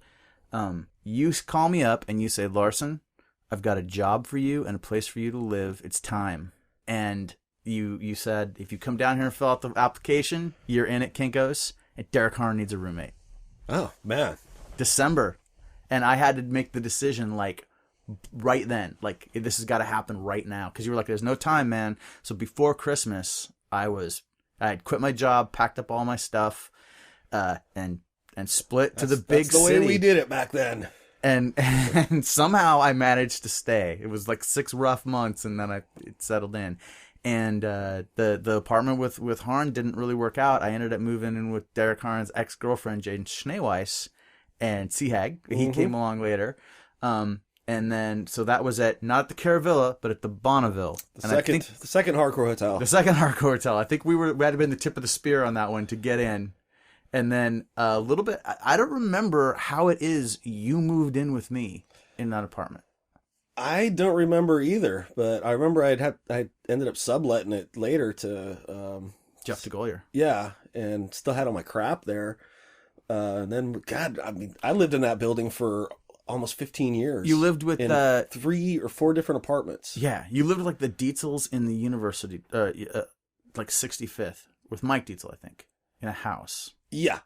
And then when that house came to an end, for whatever reason, you moved in with me. I just can't remember what the deal was. Oh. Like, how do you just show up? How are we just suddenly roommates? I have no concept of it coming together. Are you sure there wasn't something else happening in between there? I believe there was. I think I moved to Ravenna with Kirsten and Mike Dietzel and Eric Dietzel. And we had a house in Ravenna where Said Child played. That's what I'm talking about, yeah. And Dry Gulch. And what was the other band? Tim's band, or wasn't Tim's Sacramento band there as well? Oh God, maybe. Or was Tim in Dry Gulch? Oh man, like I don't remember. Huh. I'm gonna have to have a episode. One of those guys from Dry Gulch is gonna have to give me the lowdown. Yeah. I don't know if Tim had come up yet. Well, but I think I ended up breaking up with Kirsten. Moving out of there, I was getting ready to go on tour, and I just needed a place to put my stuff. You were getting ready to go on tour with Seaweed because you got a job as tour manager for Seaweed. Right, and so that was it. And at the time, you didn't have a roommate, and I said, "Well, let me put my Schneeweiss and Hag were moving out." That's what it was. And so it was just I'll give you this much it's like you were like paying storage basically. And yeah. Then when you came, and then it was like, okay, but when we're in town, I need to be able to still come by and get my stuff. And no, I need to live there. Yeah. Well, in between tours, right? But like, right. If you guys just happen to be through for like a night, I remember during the time that you were my roommate. You know, you'd be gone for a month, you'd be gone for 6 weeks, and then there'd be maybe 2 nights where you were in town. Right. And this is like, you know, and then like Orange 9mm would show up and cause trouble. We'd all be drunk in the... Okay, yeah, this is after the sellout. After Straight Edge, after I sold out. Now, the sellout happens, you're Straight Edge when you move in. Yeah. You're not when you move out. Right. And that's not why you moved out. About 94-ish, I think. Oh, we got maybe 95. A little bit further. Yeah, into 95. Okay, yeah. Into it. And that was, I don't really remember any, I may have blocked it. I don't really remember any drama surrounding the... It's horrible. I remember it all. I went and interviewed all the ex-straight edgers in Seattle. Basically, I went and sat down with all of them. I can name some names, but they all know who they are. And I asked them, so why did you break Edge? Just really wanted to find out what was it that, why? And to talk to them all, 3 or 4 people at the time was all that had done it at that time. And I thought, well, you know what? Those are all kind of the same reasons that I'm thinking about doing this. And that was it. That was it. Our friendship survived it somehow. Yeah. I stayed away from the scene for a little bit after that, or at least, the real hardcore straight edge scene, just because I felt, kind of, like a turncoat. Now, Ron, there's a fun story about you during this time that I don't know that you know. It's not true. Which one? The sign outside the window? Oh, no, I thought you were going to talk about that punk kid from Bellingham talking shit. I called that kid out as a poser when he first came to this scene. I don't know what you're talking about. Oh, that kid who was in that band with Jamie. He hung out over there at Carrie's house with Sab and all those guys, and I would hear stories from Sabs like, oh yeah, all the straight edge kids were in the front room making fun of you and saying, oh, they saw you down on the, someplace, da-da-da-da-da. And I don't remember the kid's name. Maybe might have been Chad. I don't know. But I called his ass out when he first came to the scene. I told Jamie, like, that kid's a poser. You literally just dropped names and called someone out. I don't know who you're talking about, and it's not what I was talking about. Oh, but it's still fine. All right. That is the level of shit talking we haven't had on this on this show before, but also, you know, since I don't... Fucking GUARDIPEE's fucking drunk walking down the street, walking down Broadway. It's like, what? Wait, why would that have not been true, though? Well, it could have been, but... But no one needed to be saying it. Well, there's that. But I think for some reason, I recall being very upset because there's no way that was true at that time. No. So I did all my partying at Linda's then. The thing I'm talking about is after the Bonneville became a place that had like 6 different apartments that people lived in, and it was a lot of younger people than you. And one of your issues at the time, it's funny that you brought up the Mark and Ryan being like 12 when you were like 22. One of the problems that you were having more and more was that you were having a hard time with younger people coming into the scene. I wouldn't say coming into the scene. I was having a harder time hanging out with them. Right. I didn't want to hang around with these kids. But it was kind of one of those things where there would be more and more of us at each event. If we were over at a friend's house or at a party, the crew wasn't 5 people anymore. It was 12 people. And number 12 was someone's 14-year-old brother. And you were getting uncomfortable with that. Yeah. And I don't know that you're wrong to have been uncomfortable with that. But I remember it was a bigger issue for you than it was for those of us who were just a few years younger, right? Yeah. And I remember one specific thing. I was sitting there, and it might have been at a party, it might have been a show, but just listening to 2 kids, really, really young, small, short kids, and it wasn't Freddie, so I don't know who it was, and just hearing them talk about some inane shit from high school, and I was just like, fuck, man, I'm like 25 now. It's like, I don't want to be hanging out with 15-year-old kids who are talking about high school. Not like I'm that old, but right. At the time I was the oldest dude in the scene, and that's the thing. You were out on that, and I was hanging. You were out on that edge, and I was also spending so much more time on tour with all these dudes that were actually my age, doing this really cool shit around the country, and then come back and like, this isn't what I want to talk about. This isn't what I'm interested in. Right. What would they have been talking about then? I don't know. Algebra. Saved by the Bell. Yeah, exactly. Fucking Zach on Saved by the Bell.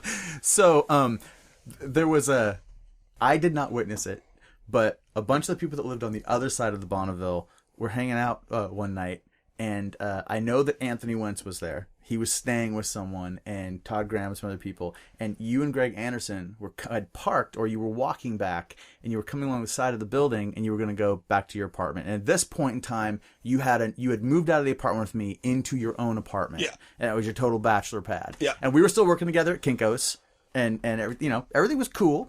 This is when Greg and Steve ruled the scene. You guys were doing stuff, and you were not like hanging out with these people from the other side of the apartment. You didn't really know them. I would tell you right now, I was absolutely unaware that they even lived there. There you go. And one of the apartments had these couple young girls that lived there, and they were right on the ground floor. So this happened right outside their window, and they were terrified. So you guys were walking, and the story goes, they heard some noise outside, and they looked out the window, like peeked the blinds, right? And at the apartment next door, those 2 girls were doing the exact same thing. So just imagine you're outside on the sidewalk and the street alongside the Bonneville, right, and there's 2 apartments with people peeking through the blinders at you, okay? Okay. And they said that you were running backwards into this no parking sign, and Greg was like doubled over laughing, slapping his knees and going, "You didn't knock it down!" And they said you kept like running forward and then getting up ahead of Steve, then running back and trying to smash it. You were trying to break the sign down. I love it. Oh, dude. Now, even if that didn't happen, it happened. That definitely happened. Okay, something like that. No, that was right up our alley. And so here's the thing: the dudes, like Todd and Helen's, like they were all just laughing, like that's Rod and Greg from Brotherhood. Like the girls were transplants from out of town, and they were much younger, and apparently they were terrified that you guys were going to come through the window. I'm sure we looked pretty gnarly at the time. We both probably had really long hair. Oh yeah, like beards and crazy. Probably drunk looked a lot like what we look like now, but exactly. More drunk and just destroying stuff outside the Bonneville, and that's become kind of a famous story. Like I think there are more people now that would claim they saw it than could possibly have actually witnessed it. And it was told to me but in my mind, I have the visuals of it. I can see it perfect. So that one's not someone talking shit about you. That's just reality. I'm guessing that really did happen. Yeah. All right, cool. Okay, so we like I said, we terrorized Seattle, especially Capitol Hill for a few years there, the three of us, and that was the stuff we did. Stupid shit like that, breaking shit, stealing shit. And you're my boss at Kinko's downtown at that point too. Were you an assistant manager down there? I think so. Yeah, at that time, yeah. At the Kinko's at Second Union. I don't know if I was the assistant manager then, but I mean, I was up there at various times. Yeah, so we kept swimming in these Kinko's waters that went on up through the like Derek was there and Deanna was there. I mean, it was like that was a little hardcore, family in its own. Carrie was there. Yeah, it's funny because Greg said, and I didn't get a chance to really expand on this when he was talking, but he said, I met Bill at Kinko's, and how would I have known to go to Kinko's? And I'm like, oh, that's just what everybody did. But no, like, if you were involved in the hardcore scene, you spent a significant amount of time in a Kinko's in Seattle. Well, I think I might have gotten probably 15 people jobs there, all people from the hardcore scene. Absolutely. And, at certain points, like you'd walk in and it's like, oh, it's a show. And I believe the only reason that I even got the courier job down at the one we worked at in Second Union is because Greg had left his job to go on tour or something. Yeah, Greg worked there. Steve O'Malley worked there. Yep. Like, two dudes from Sun, the guys I'm talking about. The hardcore kids worked there. Everybody worked there. It was awesome. It was a great place to work. Well, then what happens from that point forward? Because there is a period of time when there's less Ron around. Well, I was late 90s into. Well, I was on tour with Seaweed, and that was getting pretty serious. Like that was probably about 2.5 years, and every, the tours were more frequent and longer. And then they decided all of a sudden, okay, well, we have to record a new record, so we're going to take a year off of touring and we're going to record. And I'm like, wow, damn it. I'm really loving this being on tour stuff. I don't want to have to go back to work. So I went back to work for a very short period of time and was working graveyard actually up on Capitol Hill. And this was probably only a couple of months after, ending my relationship of touring with Seaweed, and just out of the blue, man, I get this phone call. And this was at a time when people loved to prank phone call each other. You know? We all actually had home phones. I get this phone call and it's like, hey, man, this is Chaka from Burn, Orange 9mm. I don't know exactly what he said, but this is Chaka, man. And I'm doing a horrible Chaka. It's like, we met, you were on tour, with Seaweed, you guys were on tour with Quicksand, I met you, we're getting ready to start some heavy touring, what are you doing? And I was like, well, this, and I was breaking up with a girlfriend at the time, so I was like, I gotta get the hell out of here, I want to be on tour, I don't want to see this girl around because it's gonna kill me, so I'm like, I saw that girl this weekend. Like, I'm in, man. Oh yeah. Oh yeah, we both went up to her parents are both up in Bellingham. They live like a block away from each other, and I was going up to see my parents, so just shared the ride. Cool. How's she doing? Great. So yeah, and this was just incredible. And I'm like, so when are we? When's it happening, man? When do I need to leave? There'll be tickets to your house FedEx tomorrow morning. Like, you got to come like the next day. So 2 days. Like, all right. So I just called up work the next morning. I said, sorry, I quit. And that was it, man. And then another like 2-year stretch, and that was heavy duty. That was so much fun. You went all over the world, right? Oh yeah, and that was the most fun I had right up until the very end when it was just horrible. But what is and I brought in? Oh, you brought in? Well, I was gonna say, like, I think I merged these crews together, and they built friendships there between these New York guys and these Seattle people, that these people are still super tight friends. I mean, it was just so perfect. It's just all worked together great. And sure, half of them was because, you know, these Seattle chicks were hooking up with all these New York dudes. But whatever. It worked out. You gotta do what you gotta do. But, you know, when those guys would come to Seattle, they knew they were going to have a good time. They knew everything was going to be fun. They knew everybody was going to be cool. And it was a great relationship. And the only thing that went wrong with it was the management company. Yeah. You know, or I'd still, you know, I probably would have done every Orange 9mm tour, but I couldn't handle dealing with. Their manager at the time managed Skid Row, Kiss, Motley Crue, you know, all the biggies, you know, drawing a blank on the guy's name, right? Doc McGee. And they were just so pissed that their little, you know, boutique bands, Civ, Quicksand, you know, Orange 9mm, not so much Quicksand, but, you know, Civ, Orange 9, they weren't blowing up like they were supposed to. These guys were supposed to be the next grunge. Right. And they weren't. And, you know, it was just a lot of bullshit. And it was right at that time when they were managing to get the videos on MTV. Things were starting to happen. And Warped Tour was happening. Yep. And so, you know, it was a cool time, but it was just a cool time for those of us that were already kind of really into it. Right. And then I don't know if they were building a whole lot of a big enough fan base for a band on a label, you know. Also, I think expectations were still that bands on majors would perform to a certain level. And I don't know if that's the case anymore because no one sells records anymore. Yeah. You know, and this was still a time of vinyl, actually, you know, right then. And look, you know, Quicksand are huge. You know, I mean, they got success, but it's because they were incredible. They're an incredible band. You know, Orange 9mm, maybe not so much, you know. They were good at the time. Yeah. You know, it was a hell of a lot of fun. I'm going to tell you that, man. Some of the greatest times I ever had. Stories I'll never forget. What's a story that you can tell?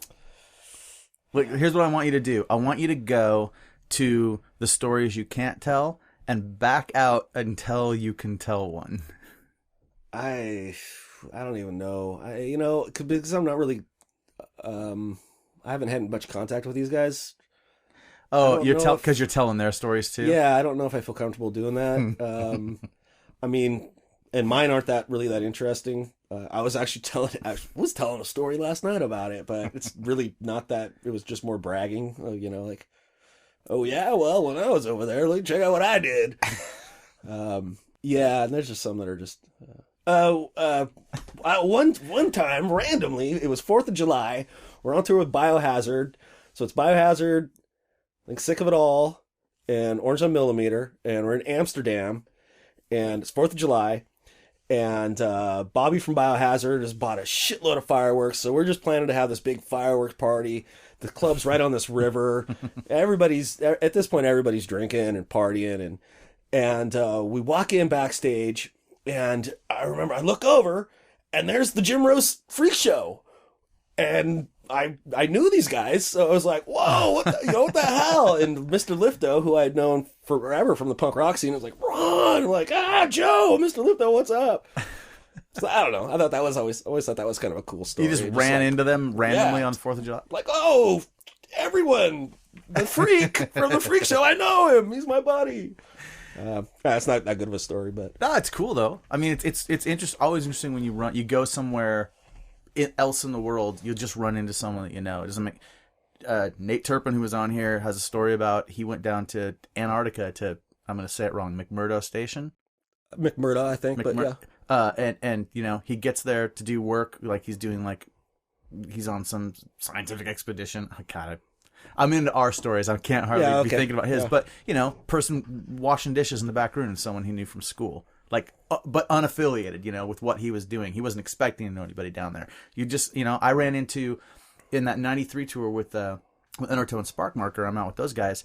We're walking one way in Virginia Beach, on the beach, and Greg Anderson and the other dudes from Engine Kit are walking the other way, and they weren't on any show. They just happened to be also out on tour on the East Coast, and they were like, you know, we got them on the show that night because they were like, hey, what are you guys doing here? But it was very strange because we did not expect to just kind of look up and see Seattle guys. No one else really on the beach, just walking towards us. So it just happens. You'll gravitate towards people that you know in the world for some strange reason. All right, so we're over 2 hours. Wow. It well, maybe that'll have to be a part 2, huh? I would say that you and I could definitely do a part 2 because there's a lot of stuff. I mean, there's definitely a lot of stuff that we could go over. We haven't even talked about all the stuff that you and I did together, right? Which was just a vast amount of well, we got fun. We got a history of Ron up through the 90s, So what I tend to do is we basically have to start calling it here. But what I know that you're putting on shows now. Mm-hmm. And there's something going on with Overkill. Started the label back up. Greg and I did a split, reissued the Brotherhood LP as a split. We wanted other people to do it, but we just couldn't come to terms with anybody, and we're getting just low offers that we didn't want to take. So he didn't want to do it on Southern Lord. And I said, well, I'll put in half the money. You put in half the money. You've got the mighty Southern Lord behind you, so we have that. You can take care of all of this stuff. Now you don't need to make that big of an investment because I'll do it, and we'll just call it a split. Which is what it is. Half paid between Overkill and Southern Lord. So that came out. Before that was going to happen, though, I was going to put out this band from the Tri-Cities called The Drip. A grindcore band, and had them record, got it mastered, and another label came in and said, hey, we heard this and we want to put it out. A much bigger label, Relapse Records. Oh, wow. So I was like, well, that's cool by me. These guys are going to get much better deal here. So that happened. Right now, I just had this band from Lewiston, Idaho called Diazepam. They sound like Burning Witch or I Hate God kind of stuff. Really fucking heavy. They just recorded. So they just finished recording like less than a month ago. So that'll be coming out sometime this year. And then a couple other things that I'm hoping will work out. Cool. And is it going to be, I haven't put out a record myself for years, Have you been dealing with the turnaround times on everything? And so far just with the Brotherhood. And okay. And it all happened pretty quick. Pretty quickly. Yeah. But like I said, Greg has had his established relationship with the pressing plant and with everybody else and the printer. So yeah, I expect delays. So how long has it been since you have put in the order and got the boxes of records for something that you put out yourself? I don't know. The last thing would have been No Escape, maybe? Or did I? Oh, no. The Strain. I think the Strain was the last thing I did. The Strain or Control. God, I don't know, man. Well, those are on Dutch East too. Yeah. Like and you're not doing this. So that's me 100%. Yeah, would man. Have been you're gonna be folding the covers and everything, right? Would have been the Integrity. That's been a long time. I'm kind of excited for you. I'm gonna have to live vicariously through you because it's not on the radar for me to put out anything for a little bit or ever. Well, Ram and I kind of have a deal that we will keep each other from doing record labels again. And if you had wanted it on that deal, we might have saved you grief. Honestly, I'm always hoping, like the first thing that happened will happen again. Like, yeah, I'm going to put this thing out, and then somebody else comes along and says, dude, you picked a good band, let us put them out. And then I can just sit back and be like... You're cultivating. Right. Oh. And hey, so I'm... You've always... A&R guy. You've always known, like you said, you always said, no, that's good, that's crap. I wish I had been better at that, but yeah. I wish I was better at it. What other prospects you got? What other things you got going on? Yeah, that's it, man. Slang in the mail. Because you work for the post office. Because I'm a mailman. That's awesome. That's about it, man. I'm just hanging out in Spokane and coming over here as often as possible, and nothing else big on the set up in the future. When are we gonna hear you sing in a band again? Well, you know what? The opportunities always come up, but and I did a couple of things, went out and sang with somebody. That it's just not. It's not the same as it used to be. The feeling isn't the same. It's just not as much fun. Yeah. And there's just so many people who can do it so much better than me now. Do you think it's off the table, or do you think you may do it at some point? You know what? I was just screaming into a mic last weekend, and it was a lot of fun, but we were just sitting around, screwing around, with my old Hateful Youth buddies, and, just playing, just screwing around. But I don't think I'd ever want to do it. Being in a band's a huge pain in the ass. I mean, it is. Yeah. I haven't done it for a long time either. I hate practice. Yeah. So I doubt it. All right. Well, man, thank you so much for coming out and Thank you, having Dave. a long talk. This has been, I mean, when I knew I was going to do this podcast, like, you're probably first name on the list. Like, oh, this is going to have to happen. Cool. Well, just if it's an excuse to get, to get you to come over and be in the same room, because it's been so long since we've been able to spend any, decent time together. Yeah, it has. It has. You're a good friend, Dave. I appreciate it. I was very happy to do this. Thanks a lot, man.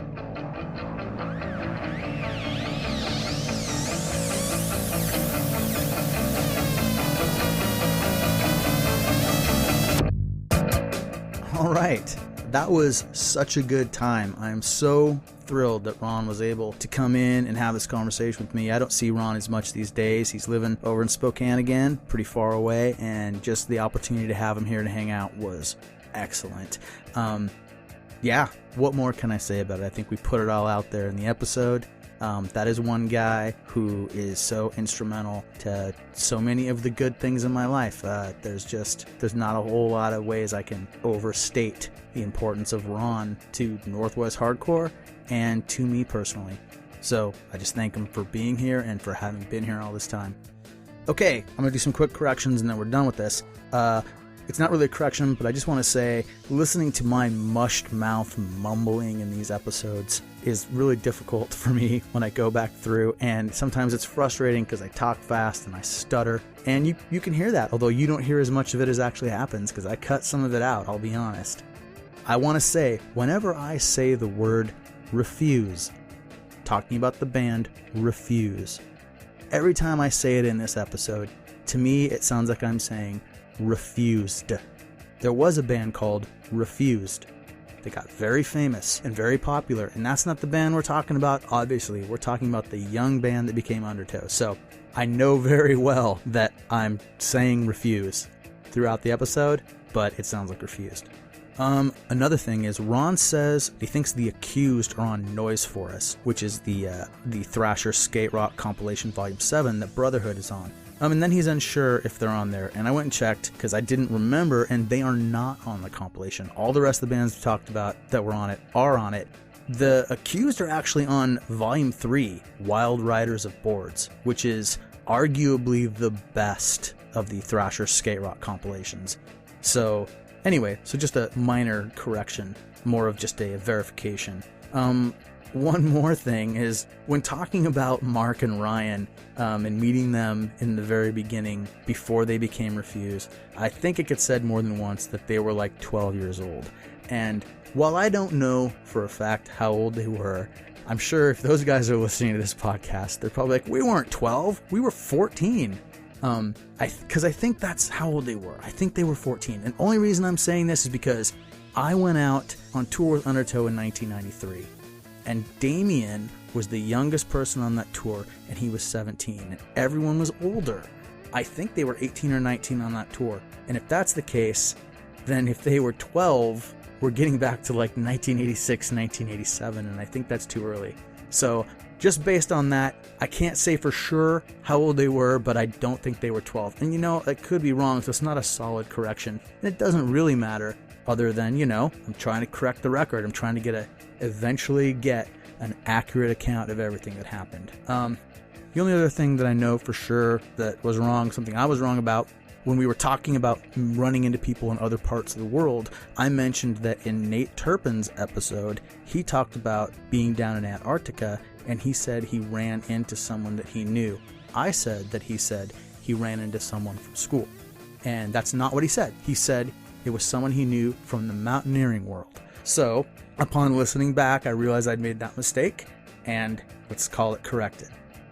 Alright, so once again, thank you all for listening. Please go to iTunes, give us that 5-star rating we're looking for, and if you feel like it, write a review, tell people what you think of it. And you know what? Just let people know about this podcast. I think we're having a really good time with it. I'm having a really good time with it. So, yeah. check out the website. I mentioned at the beginning of the episode, but I'll mention it again. We're putting a lot of cool stuff up on the pages for these podcast episodes.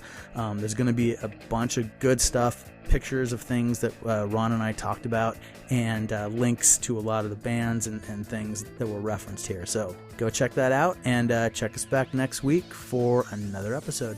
Thanks.